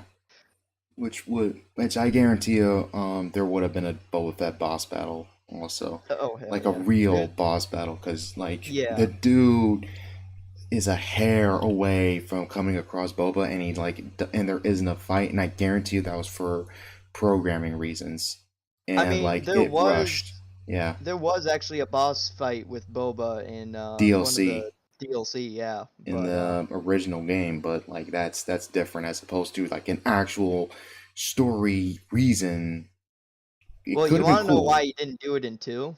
because of it was like the game was like rushed, so like they had like I mean, yeah, that's kind of part of it, I guess. But as far as lore goes for that, there's actually a certain part in the book. I keep bringing it up, but I fucking love this book. Where it's just probably one of the fucking most badass quotes I've heard from that book, which was Vader and Boba were talking, and fuck, I had it on my phone. Damn it. Okay. Basically, Vader asks about, like, okay, you caught Juno. What about Starkiller? And Boba basically admits, like, yeah, that's your job, Vader. He's a bit too much for me to handle. It's done in a... God, I wish I had the fucking quote. That's bugging me now. Hold on. I'm gonna try to find it.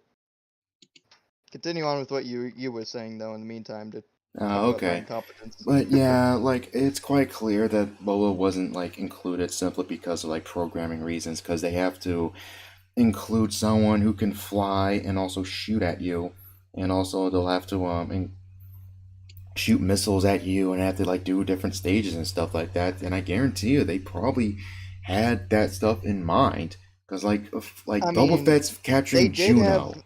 they Like, did have the aerial troopers in too. yeah, but they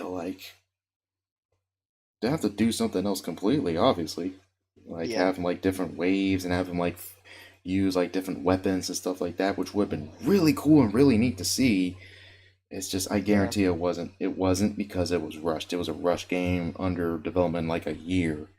Oh yeah, it was definitely one of those things where you couldn't have just been like a pushover boss battle, considering that Vader and Boba fought in some of the comics, I believe, and like Boba very nearly fucking just straight up killed Vader in one of them, Oh yeah.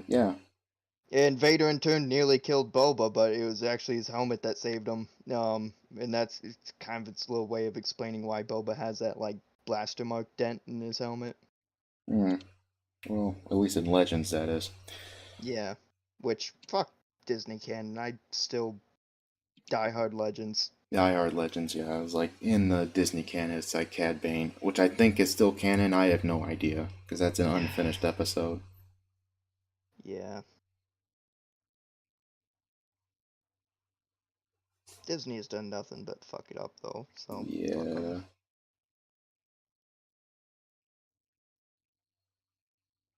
But oh yeah, also, did you guys know that Star Wars like Battlefront 3 was like that game was like canceled, but it was like most of the aspects and assets of that game was turned into Elite Squadron, the PlayStation Portable game.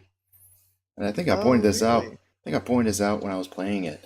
And General Coda makes an appearance in Elite Squadron. Oh shit. So I'm willing to I bet that he pops up in Battlefront 3.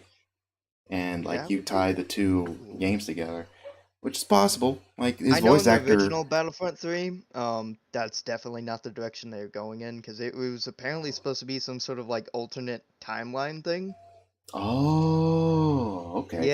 That Yeah, I explains remember seeing why. some of the concept images for it when it was like a light side Vader, a dark side Luke. Like basically all the roles were reversed.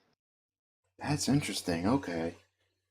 Ye- I mean, the thing is a little like shoddy in terms of continuity because you had like two. Like one thing that really bugged me because the protagonist of that game, like X2, was a clone of a Jedi, who Jedi is actually an apprentice of General Coda, which confused me when I was younger. So it's either A, Coda did not know, or is there just a flat out continuity error because Coda flat out tells Starkillers like no one can clone Jedi, it's never been done. Well, it was Yeah, done 19 years ago. Like what the hell? yeah. But There were definitely times where Lucasfilm made some fucky wuckies. yeah, they did. Yeah. I'm willing. Still. I'll just benefit of the doubt. I'll just say that he just didn't know. I guess I don't know. They didn't Yeah. learn until much later. Ye- But like we'll never know at this point. Yeah. Now that LucasArts is basically fucking dead. Yeah. Or more so just enslaved to fucking Disney. Mm.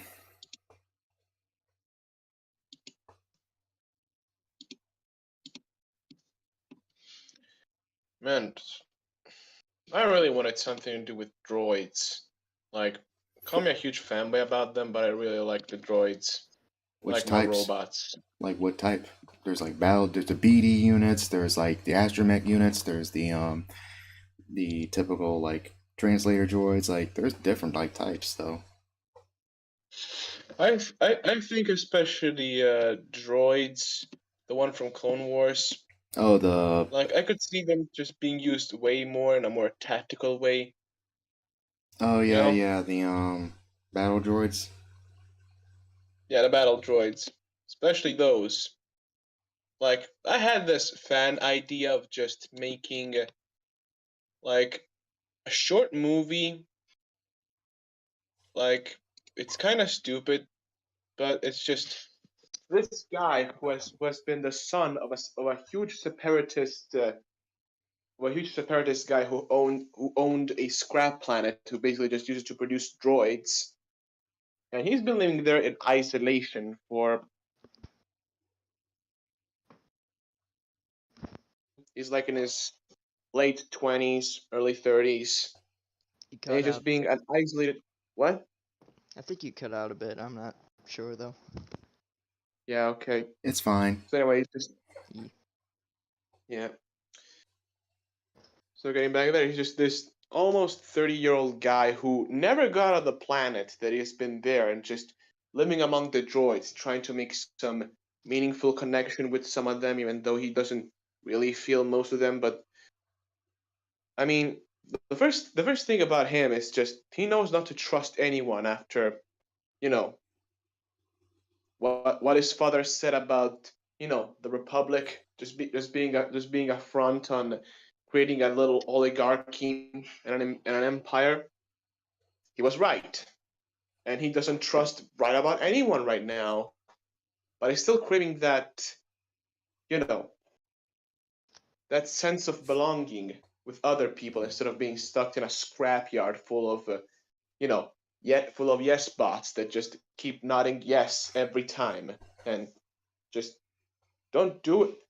Just constantly do whatever you want to say. You got tired after all these years. So after all this, of course, some people come knocking at its door. It's rebels, and one of them could easily just be an escaped Jedi, because there's a lot of those in the extra canon. There's always those that keep escaping from the grasp of the Empire. More so in Any current canon than it was in Legends. I mean, there were escape Jedi in Legends, but it's ridiculous in canon at this point. Yeah. fuck it. We'll just add another one. Who cares? Yeah. Uh, but but yeah, it's basically just a handful of rebels and a Jedi, which is more like an apprentice Jedi who just trying to learn by itself.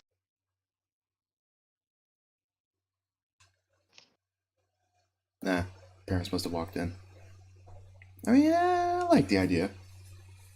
I mean, rebellions used droids already. Like before, they pre-used Republican Yeah, separatist tech. So Hmm. yeah, it's basically just this guy who not only is just something that out of the canon, it's something that'll just feel weird for him, just seeing not only that his father was right on anything that he said about, these are just guys who are going to lull you into a false sense of just scaring everyone and then just grabbing all the power because father was on a high place somewhere, but you know he the whole thing about his father, on if I ever have to make this, it's you don't know if it's dead or hiding or something else. We just don't know. Just know that it's gone.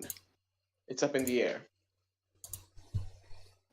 Still, yeah, basically just see, like my dad said, that's what's gonna happen, and it's just like, they don't see him more correctly because it's a bit of a.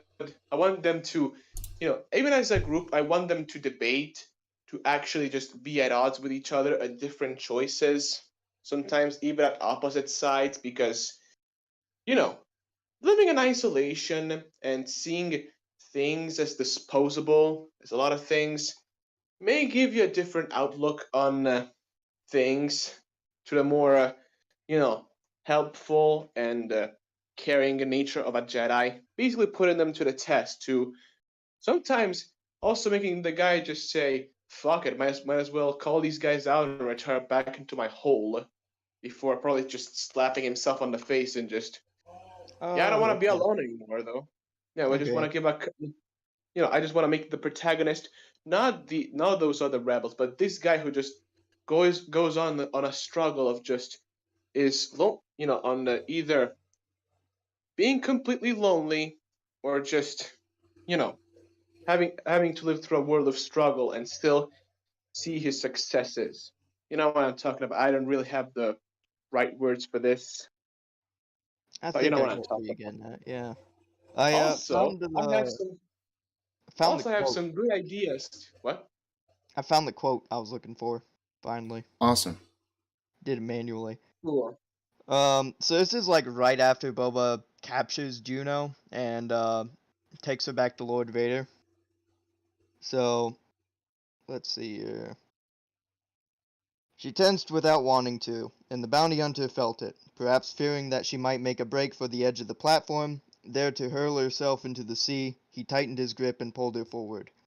"You returned sooner than I expected, bounty hunter," said Vader when they were within earshot. "I work faster than most." The bounty hunter pushed her forward. "She's all yours." "And Starkiller?" "He's your problem, Lord Vader. I know my limitations. Our arrangement is not complete until he is in the Camino system. I don't think you'll be waiting long." So, yeah. Like I said, the fucking novel's great, and Boba don't- does Wow. I get a don't bit know if more of Bob. the. I don't know if Bob will say something like that though. I'm iffy on that. I mean, if we're the talking context legends, behind it, right, is that one, Boba had just seen Starkiller go absolutely fucking apeshit on the rebel ship that he took Juno from, where he saw him fighting off against a giant fucking droid, and it ended basically with like Starkiller tearing through the different levels of the ship, just slashing through it with his lightsabers and force powers, trying to get to Juno like fucking guts after Casca. And that ended up culminating with Starkiller damn near pulling Boba Fett's ship back into the rebel ship just to try to get Juno, although he ended up letting go, I believe, because either A, the ship was basically falling apart, or B, because he knew that if he did that, it had a really high chance of like accidentally killing Juno. So And that would upset Okay. Vader too. So yeah, he chose the lesser of two. and He basically chose the lesser of the two evils and just say, "Look, I can't deal with this. That is a Force user. I know nothing, and I'll be torn apart if I well, even No. get not close even Boba's to him." just Boba's that, fought Force users before. Boba's fought Yeah. Jedi before. He's Oh, hunted yeah. Jedi before. He's no stranger to that. Yeah. I mean, I get Well, that there's also Starkiller's another a reason. powerful individual, but he's There's a another strong reason. fighter though. Like Boba's Yeah. he's a tough son of a bitch. If we're talking legends, the dude's strong. The other thing is though is that Boba was also basically just using Juno as bait to get Starkiller onto Camino, because that's ultimately what Vader wanted, was basically just to confront Starkiller on Camino. And so Boba basically just took Juno to use as bait because he knew Starkiller would come after her. Okay. So that was kind of the other side of that whole thing, where it actually kind of shows off some of Boba's cleverness when it comes to bounty hunting. Interesting. But I guess I can still see how Boba is like, this is out of my league. This is still a Force user, but no.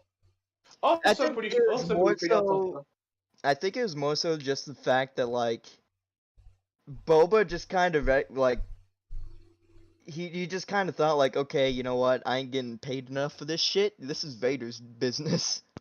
Like I have no real reason to fight this motherfucker. I was just told to make a bait, not to fight this guy who can basically just drag shit out of the fucking sky. No, thank you, Vader. This is all yours. I'm not getting paid enough for this. Yeah. See you later. That was actually another thing that got kind of changed in the novels. In the first one where Starkiller drags down the Star Destroyer onto the planet, they actually kind of retconned it a bit in the novels to where basically the Star Destroyer was already falling from orbit due to getting hit in the battle up above or something. And Starkiller just kind of like one, he was using literally all of his fucking ability to just keep the ship from basically falling on top of him and crushing him. And it actually goes in a bit more detail of like he could feel the entire ship breaking apart and shit, like all the different decks like collapsing and whatever, just due to the sheer amount of like force that was being applied to the whole thing, trying to keep it from crashing into him. Where basically he couldn't like just grab onto the whole ship in its entirety, so he basically had to try to grasp at different parts of the ship to try to slow it down. But the problem was that he was only really making it worse doing that, because every time he tried to grasp onto a different part of the ship, it would basically just kind of crush it under the amount of pressure. Like, I believe he ended up, like, grabbing on, like, one of the engines or generators at some point, and that was basically got destroyed, which ended up making it fall even further down, even harder. So he basically ends up, like, doing just everything he can to bring the ship down without having it come down on top of him. And then at the end, he ends up getting, like, thrown off the platform because the ship crash lands down, like, right in front of him. He ends up passing out for a bit, and then he comes to and proxies on his comm link and whatever. Jeez. Yeah, so it's not like in the games where he just kind of like effortlessly brings it down. Just effortlessly brings it down, gets out of the window, hatches on a TIE fighter, throw that thing around, and just immediately starts kicking ass. Yeah. Like, Jesus, that actually, like, the way you described it actually sounds really good. Yeah, Like, no, it's like I said, the novels are fucking great. And I gotta snatch me some of those then. Like, Yeah. they sound really good. Oh yeah, definitely. You can get them relatively cheap nowadays too. They ain't all too expensive, or at least the ones I got. I got the first one in hardback, and then I got the second one in paperback. But yeah. I'll be looking for paperback then, because I don't think I have the cash for that, or Yeah. I don't know. And I think it's gonna kill me I think probably it's gonna kill me in the, probably sending department, because I live on the other side of the globe for this, perhaps. Oh yeah, shipping might be a bitch. Yeah. Yeah, shipping. But yeah, no. It also does a really good job at expanding on like Juno and Starkiller's relationship, where you don't really get to see all too much of it in the games. It just kind of ends up happening. Like you get little, bits here and there, but in the books it's actually expanded on a lot to where it actually like feels more natural, I guess. And yeah, that's just also a really well done aspect. And like I said, it genuinely gets to a point where it kind of reminded me of like Berserk in a way, where you just have the fucking raging monster trying to chase after his fucking woman. Which Well, if you put it like that. Yeah, it's really fucking good. Okay, honestly, gonna look over and that, and then, hearing the great legends of Kyle Katarn, who is basically Space Jesus. Yeah. I don't know, Revan is also kind of Space Jesus in his own way. Revan might be more Space Jesus than Kyle is. Yeah. I mean, I like Kyle, but especially when you get the whole Revan Chists sort of thing, which is basically Revan's cult.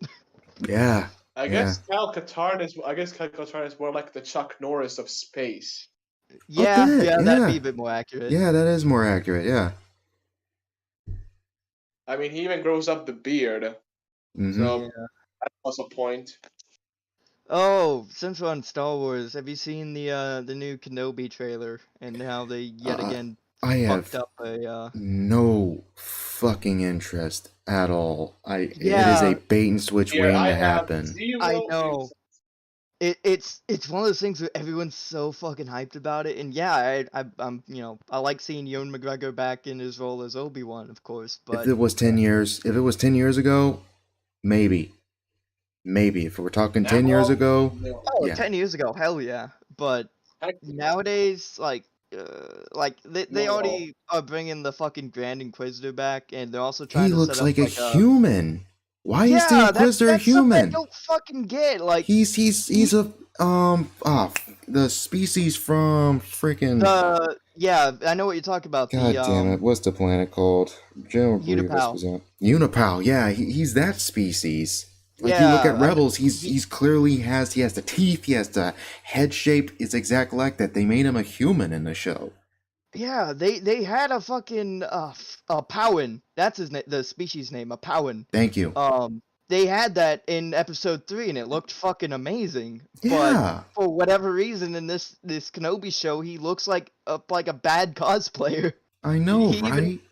Even the eyes are not like they're just normal human eyes, and Yeah. like the head shape is all wrong. I don't get it. Yeah. Like It's like a Star Trek alien, the first season type. yeah, and what I don't get right is like. People will say like try to defend it like, oh, clone like animation and live action adaptations, they have to change some stuff up, blah blah blah. Like, I know Ahsoka looks They like can do it Ahsoka. easily. That's just hold on. excuses. That was one of the big defenses for how Cad Bane looked in Book of Boba Fett, which Cad Bane they also really fucked up. Like the cinematic captures did a way better version of Cinematic Boba. captures did a way better job with Like it. a little special effects is all he did, and he looked 1,000 times better. Yeah, and they did multiple versions too. Yeah, which is fucking ridiculous. Like, come on, man. God, Lucasfilm's so lazy. They needed a soy type in the fucking in Boba Fett. They just made him a complete idiot, and then just got shot bad. Like he's gone dumb bad, like real bad. Yeah. Like I like a bit of Cad Bane because I used to watch sporadically the Clone Wars. And I found him interesting, but they just shit on him, like, Yeah, and like I said, there's absolutely zero fucking excuse for it. They're a multi-billion-dollar company, or even like $1 million if you want to lowball it. Mm. And yet you have channels like Cinematic Captures that do such a phenomenally better job at actually portraying these characters live action. I don't get it. And like even if they were trying to go as like minimalistic on special effects as they could for whatever reason, budget maybe. you still because had they're dumping like 15 million in a way better for that species. Yeah. Like they're dumping like 15, maybe even more million an episode. Like they're so, but and there are times where the effects look really good, and there's times where the effects look really poor, but the storytelling is still terrible. Like I know Lolly I know he likes Mandalorian, and I know he said like his defense for it is that it harkens back to the pulp aspects. I call bullshit on that because one, the pulp aspect is each episode it's its own story. Mandalorian constantly teases at you that there's a bigger story happening, but it barely delivers, and when it does deliver, it's very lukewarm and disappointing, honestly. As cool as it was to see Luke come back. Things that a lot of people don't like. Yeah. I mean, as cool as it was to see Luke come back, that like it was an ideal version of Luke. It wasn't actually Luke in the scene talking. It was like, okay, I just saw a bunch of Imperials. What happened here? It's like that would have made more sense. It said, "Oh, I came here to get Yoda. I mean, get Grogu," and I'm like, okay. It's like when you examine on the writing, especially in the Book of Boba Fett episode with Mando in it, just pisses on Luke's character even more, pisses on Legends even more. I was livid when that happened, when he shows like, oh yeah, you can't pick attachments, which is bullshit if you've read the books. That's exactly what he fucking advocated for. In Legends. It's like, oh wait, you're doing the exact same thing that Jedi were doing already? The one thing that led to their fucking downfall? Are you kidding me? So you're telling me that this guy, Luke, the man who saved the galaxy because he saw good in his fucking father, a child-murdering, genocidal, like, maniac, he saw good in that because he loved him and he cared, is telling Grogu to not feel attachment for anybody. Like, that is a mess. That is a mess of writing at all. And just to quote Neurotic, sorry, Khan, I know you hate it when I do this. To quote Neurotic, all roads lead to Luke sucking tits. It's that sucking that Nancy titty. That's what it leads to. All roads lead to Last Jedi. Always about the green titty milk. I am tired. Yeah, God, It's yeah. that Nesquik flavor, man. That Nesquik flavor. It's generally like it's a fucking mess because it infuriates me too because they do some things really fucking well. Like the first couple of episodes of Mandalorian, I really fucking loved. Those were really Like I good. said, when it gets into like dealing with like Luke's character and shit like that, and Book of Boba Fett and how they've handled Boba's character. He's Where an it's like, idiot. oh, I got eaten and the digestive process of the Sarlacc has made me rethink my entire moral compass. It's like, To put in the what? words of Oral Knots. But Yeah. It's like, oh my god. It's just it's fucking like Jesus. And like I said, like as I was talking about with the Kenobi series, they're trying to set up this whole thing of like, oh, the Inquisitors are getting involved and Vader's gonna, like they're trying to set up a fight between Obi-Wan and Vader. Which is, ugh. Even though it is implied in A New Hope that Vader and Obi-Wan haven't even seen each other since the events of Mustafar. Revenge of the Sith. Yeah. Where it's like, he just thinks that Anakin is definitely dead. He cut off an arm and 2 of his legs and left him to burn on the side of a volcano while he just No, Obi-Wan definitely, like, he heard news of Darth Vader and he definitely put 2 and 2 together. Like, the dude, oh, definitely, yeah. He definitely knew Vader was still, he knew, well, Anakin is dead. Anakin is dead, in his place is Darth Vader. Like, the whole, is like, your apprentice no longer exists. Dead. Yeah. The apprentice is dead.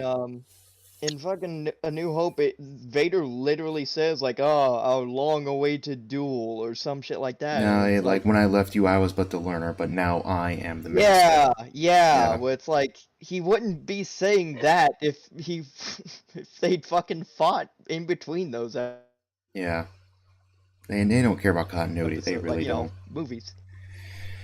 They really don't. Yeah, like, I mean, like, it's generally my reason why, like, I like the Clone Wars show. I don't love it. There are aspects of it I do love, but I understand why. I understand why Legends, like, readers hate it as much, because I got into Legends, like, massively in the last year and a half, and holy crap, Filoni does not care about continuity at all, because Obi-Wan fighting Grievous every other episode, Anakin and Obi-Wan fighting Dooku every other episode fucks up continuity in Revenge of the Sith, where they say, where they're fighting Dooku beforehand, like Obi-Wan says, this time we'll do it together. That's not a reference to Clone Wars, that's a reference to the movie. Like, the guys who did the first multimedia event, who did, like, Tarkovsky, who did the original 2D shorts. Yeah, him. Those are really fucking good. Those are good. I want to say how I really love the 2D one. Not only because I'm a big fan of Tarkovsky animation, there we go.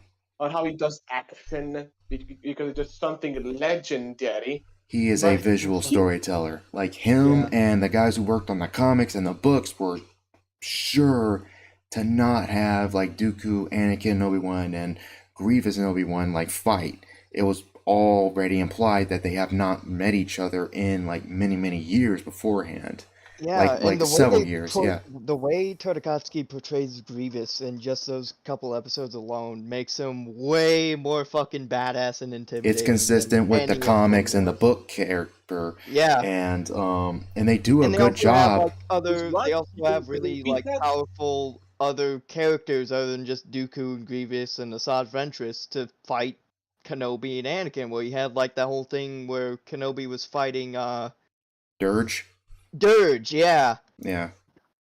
And like I said, and that wouldn't even be the first time because Dirge can regenerate. Yeah. Mm-hmm.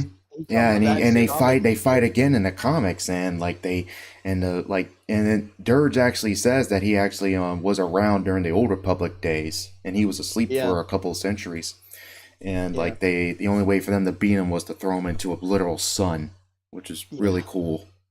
Mm-hmm. Yeah, Dirge it's a pretty underrated character that had a good run.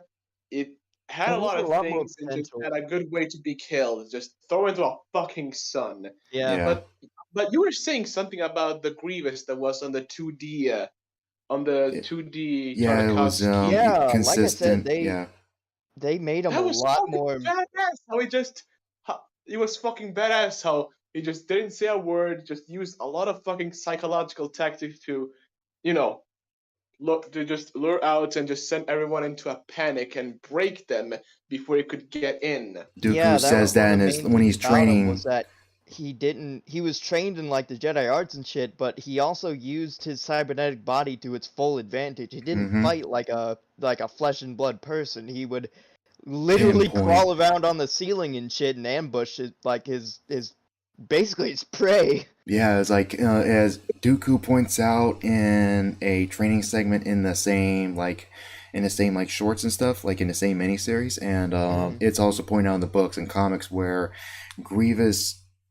This is a good way to explain why Grievous is cowardly per se, in that when the odds are not in his favor, it's best to retreat because if he continues to fight, he'll more than likely die. It's Yeah, best to because he before you can't. engage, you need to break them, you need to scare them, intimidate them, and Yeah, then you that's fight why. and then you kill, and that's how Grievous was like so proficient. Not only is he a great Yeah, fighter, but And he's very unorthodox, that's why he he's got all very those pinpoint. lightsabers. Yeah, that's how he's got all those lightsabers on him.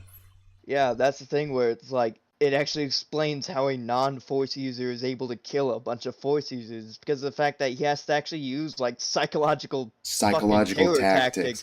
tactics That's and generally how. ambushing Yeah, to actually like catch them off guard and keep them off guard with like unrelenting attacks or whatever. and pinpoint And aiming, being which a is general, that why. also means just putting them under suppressive fire. He has Well, yeah, they do a legions bit of that of too. They have rogue. them surrounded by all the droids and shit. Mm-hmm. But what I was saying is like, because yeah, Grievous has no defense really against like force push or force any like other force attack, which is actually also shown in the Tartakovsky show. Yeah, when he tried to quote unquote kidnap Senator, the Yeah, Chancellor Palpatine, and I say kidnap with big quotes. Yeah, we yeah, know we that. all We all we all know. know. We all know. But And like whenever he's done just murdering everyone in that room and bursts to the door, he is just trying to dodge all the Force's pushes before Shakti nails him to a wall and they just escape. yeah, and then at the end of that series, I believe fucking Mace Windu crushed his like he crushes his Lungs. torso, which Mm-hmm. basically which also really well explained why he has that like cough and all that shit in episode 3. Yeah. But That's yeah, all like Mace as Windu. much as I like the Clone Wars, especially as it gets into later seasons, because the later seasons are a lot better. Yeah, the later Than seasons the is earlier ones, that in my that opinion. portrays the war way better. Like they were Yeah. definitely finding their footing in the first 2 or 3 seasons.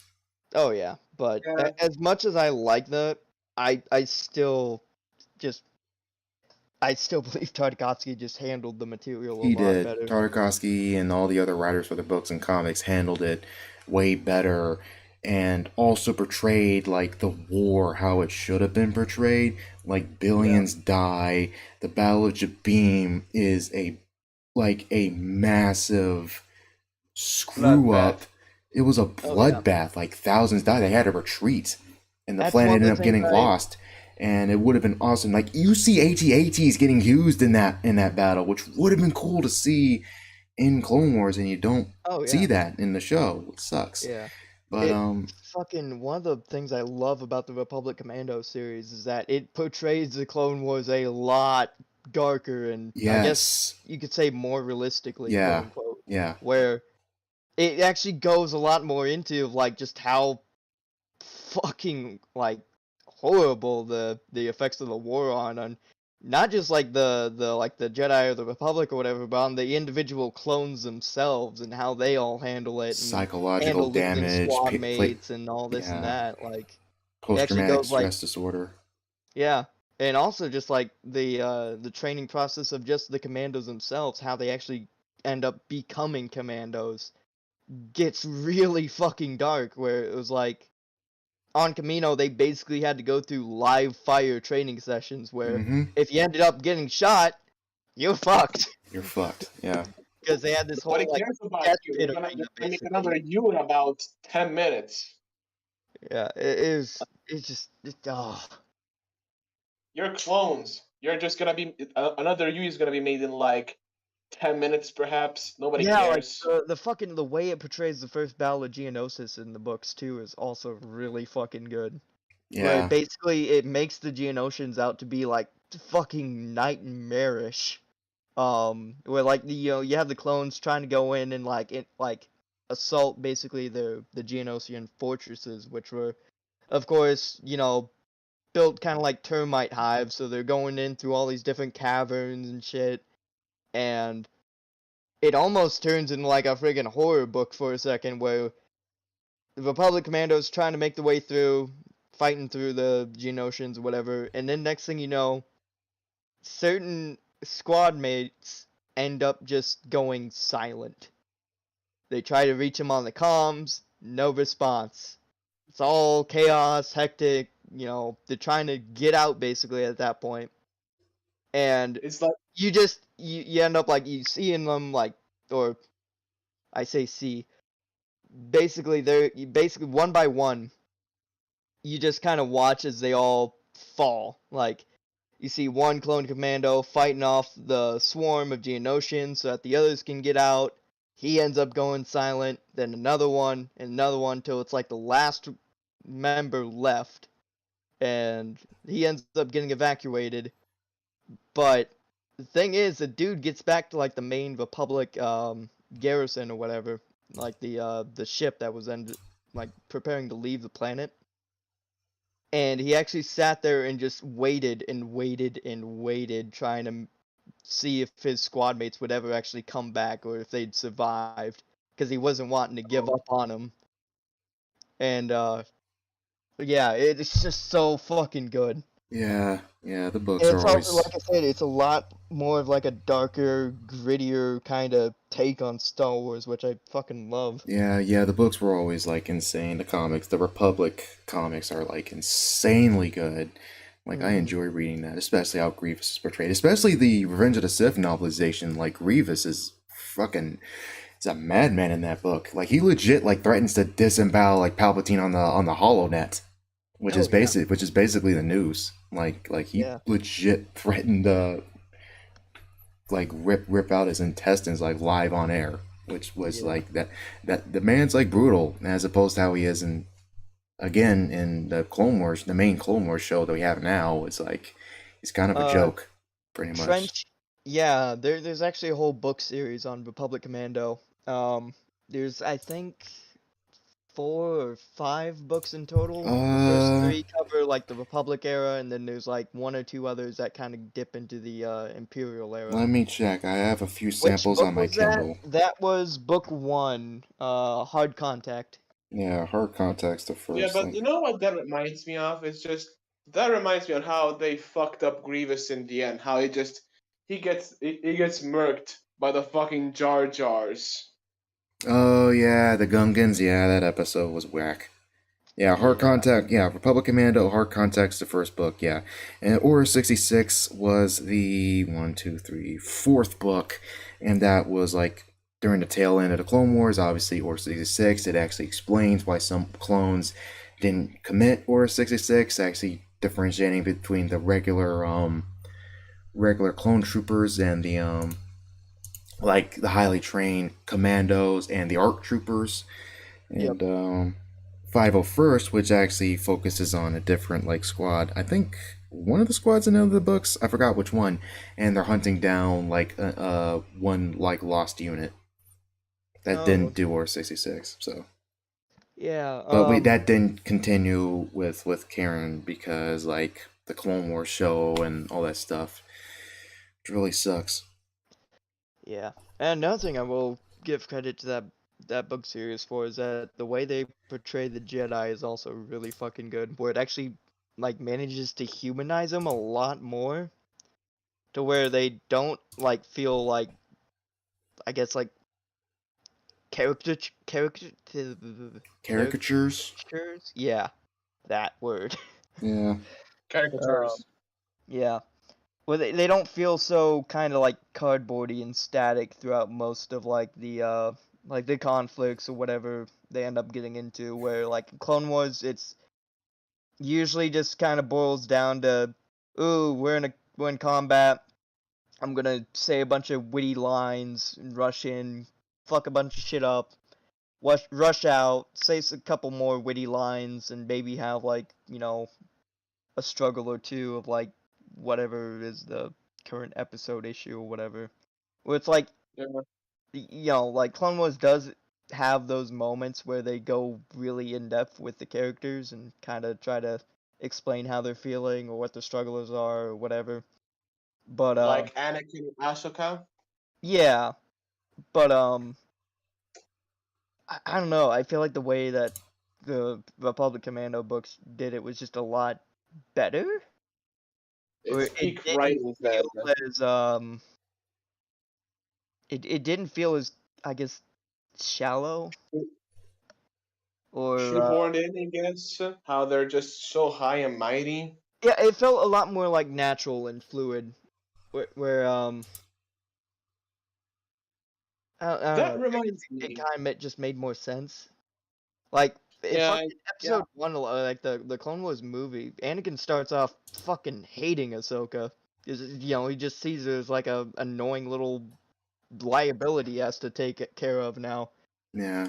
But like as the seasons, I guess episodes progress, they kind of build up a bit more of a bond, I guess. But I don't know. They never really address why Anakin's all of a sudden okay with having an apprentice, I guess. Even the apprentice thing. As much as I like Ahsoka, well, a bit. Obviously, now my biggest issues with her isn't her character, but it's rather Dave Filoni's excessive, his excessive need to keep her alive, which is ridiculous. But also the big issue with her is that like Anakin, when like remember that Clone Wars movie, that's like near the very beginning of the Clone Wars, like a couple months like after Attack of the Clones. So Anakin's like 19, 20 years old ish at that time.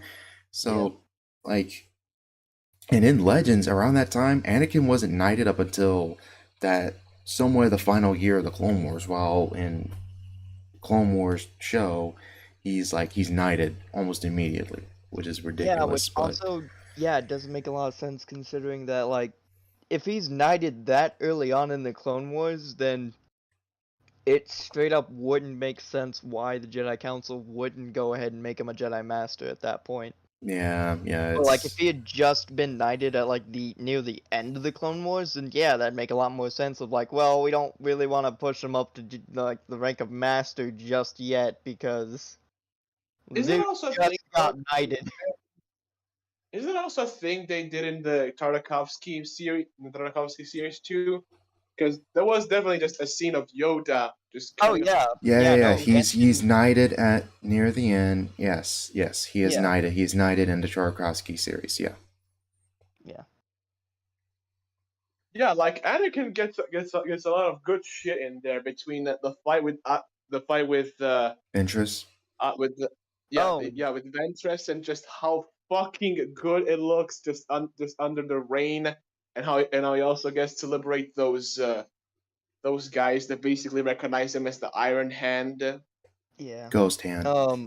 In Legend, Trench said in Legends there were a Camino rebellion on Camino where they used clone troopers. Or am I nuts? Yeah, that was an actual Yes, thing that was happened. actually that was after the Clone Wars. Yeah, that was when the Empire was established, and Kaminoans had their own little plan, and they rebelled, and it failed, and it led to the Camino. If we're talking Legends, like obviously this is all Legends, but the Camino's like stations like getting shut down, the Empire looking into enlisting, and it wasn't like the Camino like station wasn't like reestablished till like Starkiller, till the Starkiller incident. Basically, the whole conflict with that was with the Empire trying to phase out clone troopers as being their main army by that point, Mm-hmm. and no longer therefore requiring the services or the need to continue paying the Save Kaminoans. save the 501st. That's like the one legion. Like as the years Yeah. went by, that was the one legion that was made up of clones. That was Yeah. Clone Wars veterans. Basically, the Kaminoans, that combined with the fact that the Empire turned more into just an occupying force there, and were kind of treating them like shit, because the Kaminoans basically got shafted at the end of the Clone Wars. So they basically ended up trying to start up their own little rebellion by using a bunch of old clone DNA they still had lying around. I believe it was mainly like some of the like Phase 1 DNA. I believe so, yeah. Or either that or they was just like clone DNA they had and put some Phase 1 armor that they had lying around on It them. was it was one of those two, yeah. But yeah, basically they ended up cloning a bunch of those guys in secret and then tried basically staging their own little rebellion to try to, I guess, regain their independence. And Empire got sent in, they put it down, and basically, I believe they basically slaughtered the remaining Kaminoans, and ended up just kind of taking the whole thing over for themselves. Which I do believe it was abandoned for a period, or just not much was done with it. But then Vader ended up. Yeah, Vader ends up getting the Empire back into, basically cloning, yeah. Which, yeah, I mean, I'll honestly say, I don't blame people for, I guess, liking, the newer stuff, like even like Clone Wars, the Filoni series, or for fuck's sake, Yeah, I understand. even like Mandalorian and shit like that. But as I guess like a diehard Star Wars fan, I'm still just kind of like Legends all the way. Yeah, Legends all the way. Despite Legends having some pretty wacky shit itself, I still feel like it has so far been the most faithful to like George Lucas's vision of the franchise, and it's also been most respectful to it. So, anything else? Just asking, what about those other animated shows that were on Disney, like Star Wars Rebels? Rebels is okay. That show, honestly, they should have just waited a bit for, like, if they just waited a bit for Disney Plus to come in, I think they would have just used the assets from Clone Wars and just made a much better show, because the obvious issue with Rebels is that it came out on Disney XD, which is way more censor heavy than Cartoon Network is. Cartoon Network let Lucasfilm do what they want, for obvious, like, to an extent. It was TV PG, and since like Cartoon Network does have it's like very open with certain things, like because they have Adult Swim and stuff like that. So you air a cartoon like at a later date, like let's say like a 7 p.m. slot or 8 p.m. slot. It's like you can get away with a lot more. With Disney XD, that's not the case. So it definitely was a lot more neutered. And honestly, that show didn't start to get good till like season 3-ish. Since I think there's like 4 or 5 seasons. And it wasn't until like season 2 or season 3 till you get to see more Clone Wars stuff come in. You get to see Maul come in. You get to see Rex. Yeah, you see Zahn, which was poorly done in the show, and is a massive, massive joke compared to how he is in the books. But yeah, it's a massive dip in quality. And if you like the Clone Wars show, and if you haven't seen Rebels, I would recommend you watch it just for the continuity. There's a few good things in there, but there's the only 2 things I really liked from Rebels, in my opinion, was just I thought the Ahsoka versus Vader fight was all right. It wasn't, fantastic, but it was nice. I liked it, but yeah, I liked I liked it, but and honestly, that's why I feel like, if anything, that's kind of where Ahsoka should have died. Yeah, she should have. Honestly, she should have died either during Order 66 or beforehand.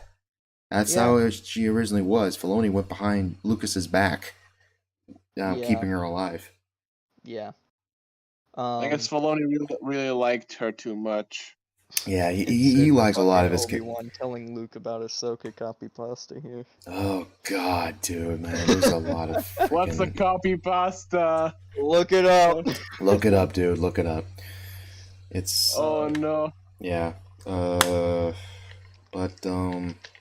yeah, I need to close out in a bit. Anything else y'all want to add on?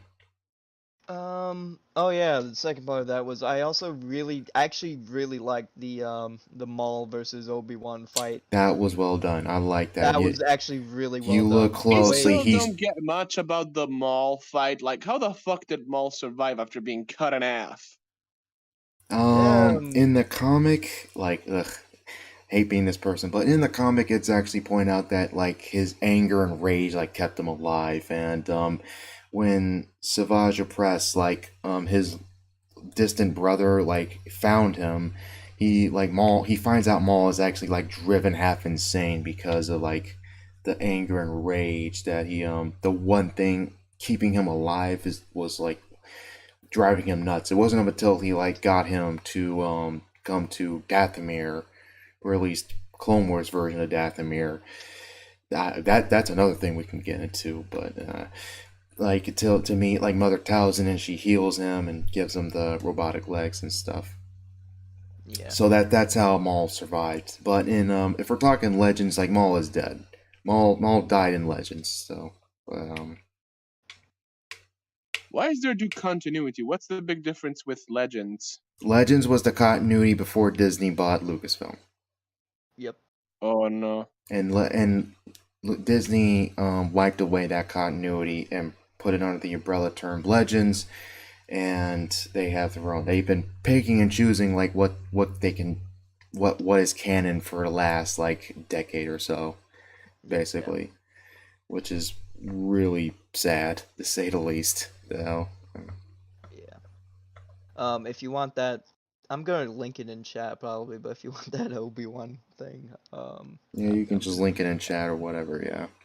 I mean, it's like the last season of Clone Wars, like you said. I'm sorry. Last couple of seasons, it actually spans out over time. Yeah, Maul makes an appearance around season 5, I think. Is either season 4 or season 5, I think. Either one of those two.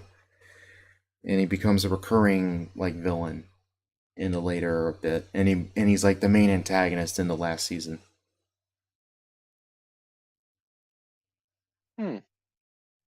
Because I remember some of about Clone Wars having some discontinued series, like they pick it up after a while, like they're on different networks. Or am I getting this wrong?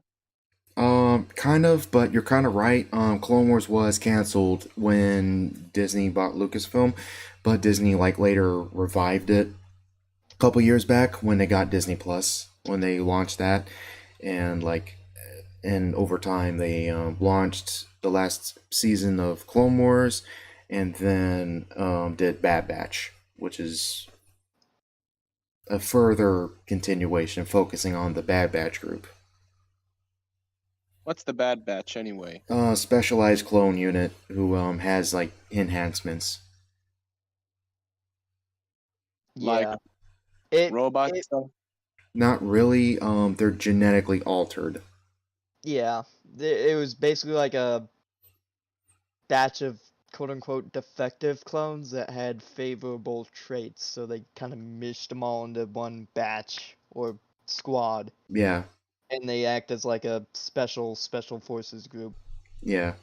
They ended up getting their own spin-off TV show. It's okay. It's okay. I think the biggest issue with them is that they shouldn't have just been that one storyline. They should have been they should have been in like more seasons. Yeah, they should have. Had they been shown... You say? I'm sorry, what?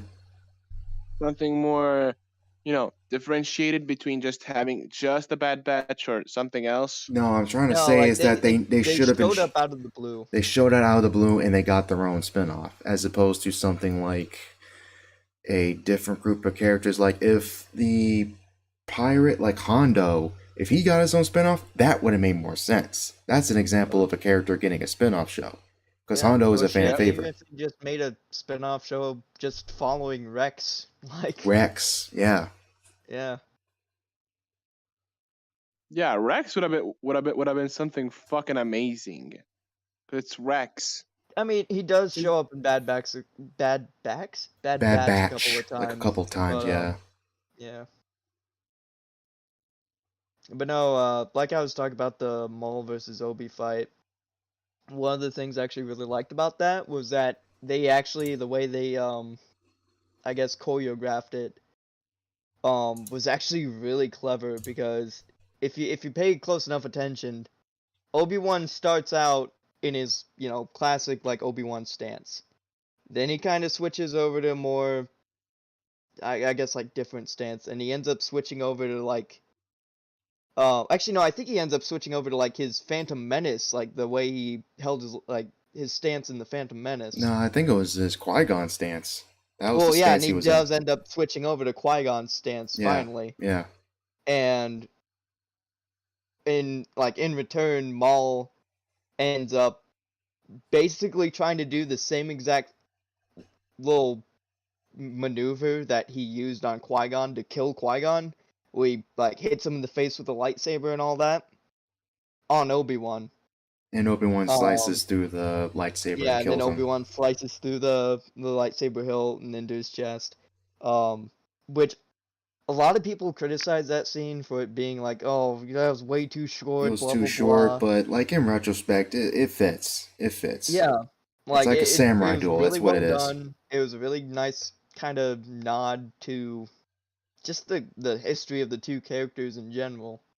It was nice, good, with and the short. Phantom Menace thing, and yeah, it was like a really nice, sweet and succinct little duel.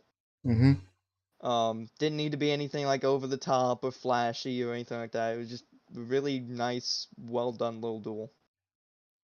Yep, it was just that.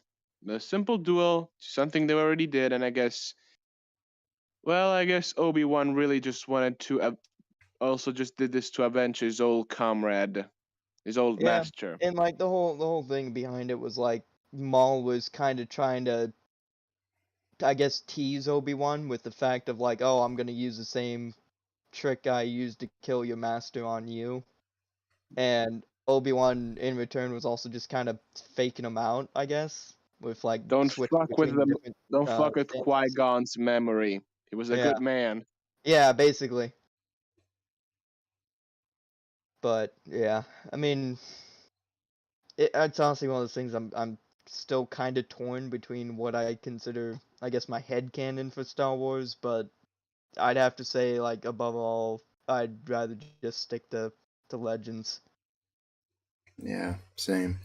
If I had to choose between the two, like, if I couldn't hybridize them both in somehow to where I could have, like, Maul survived and you get that little ending confrontation with him and Obi-Wan on Tatooine, but there you'd have to change a lot of shit to actually get that to work. And yeah, like I said, if I just had to choose between one or the other, I'd just choose Legend. Everyone has their free head cannons. Nobody cares. Yeah. Yep. All right. With that, I'll catch you guys in chat later. See ya.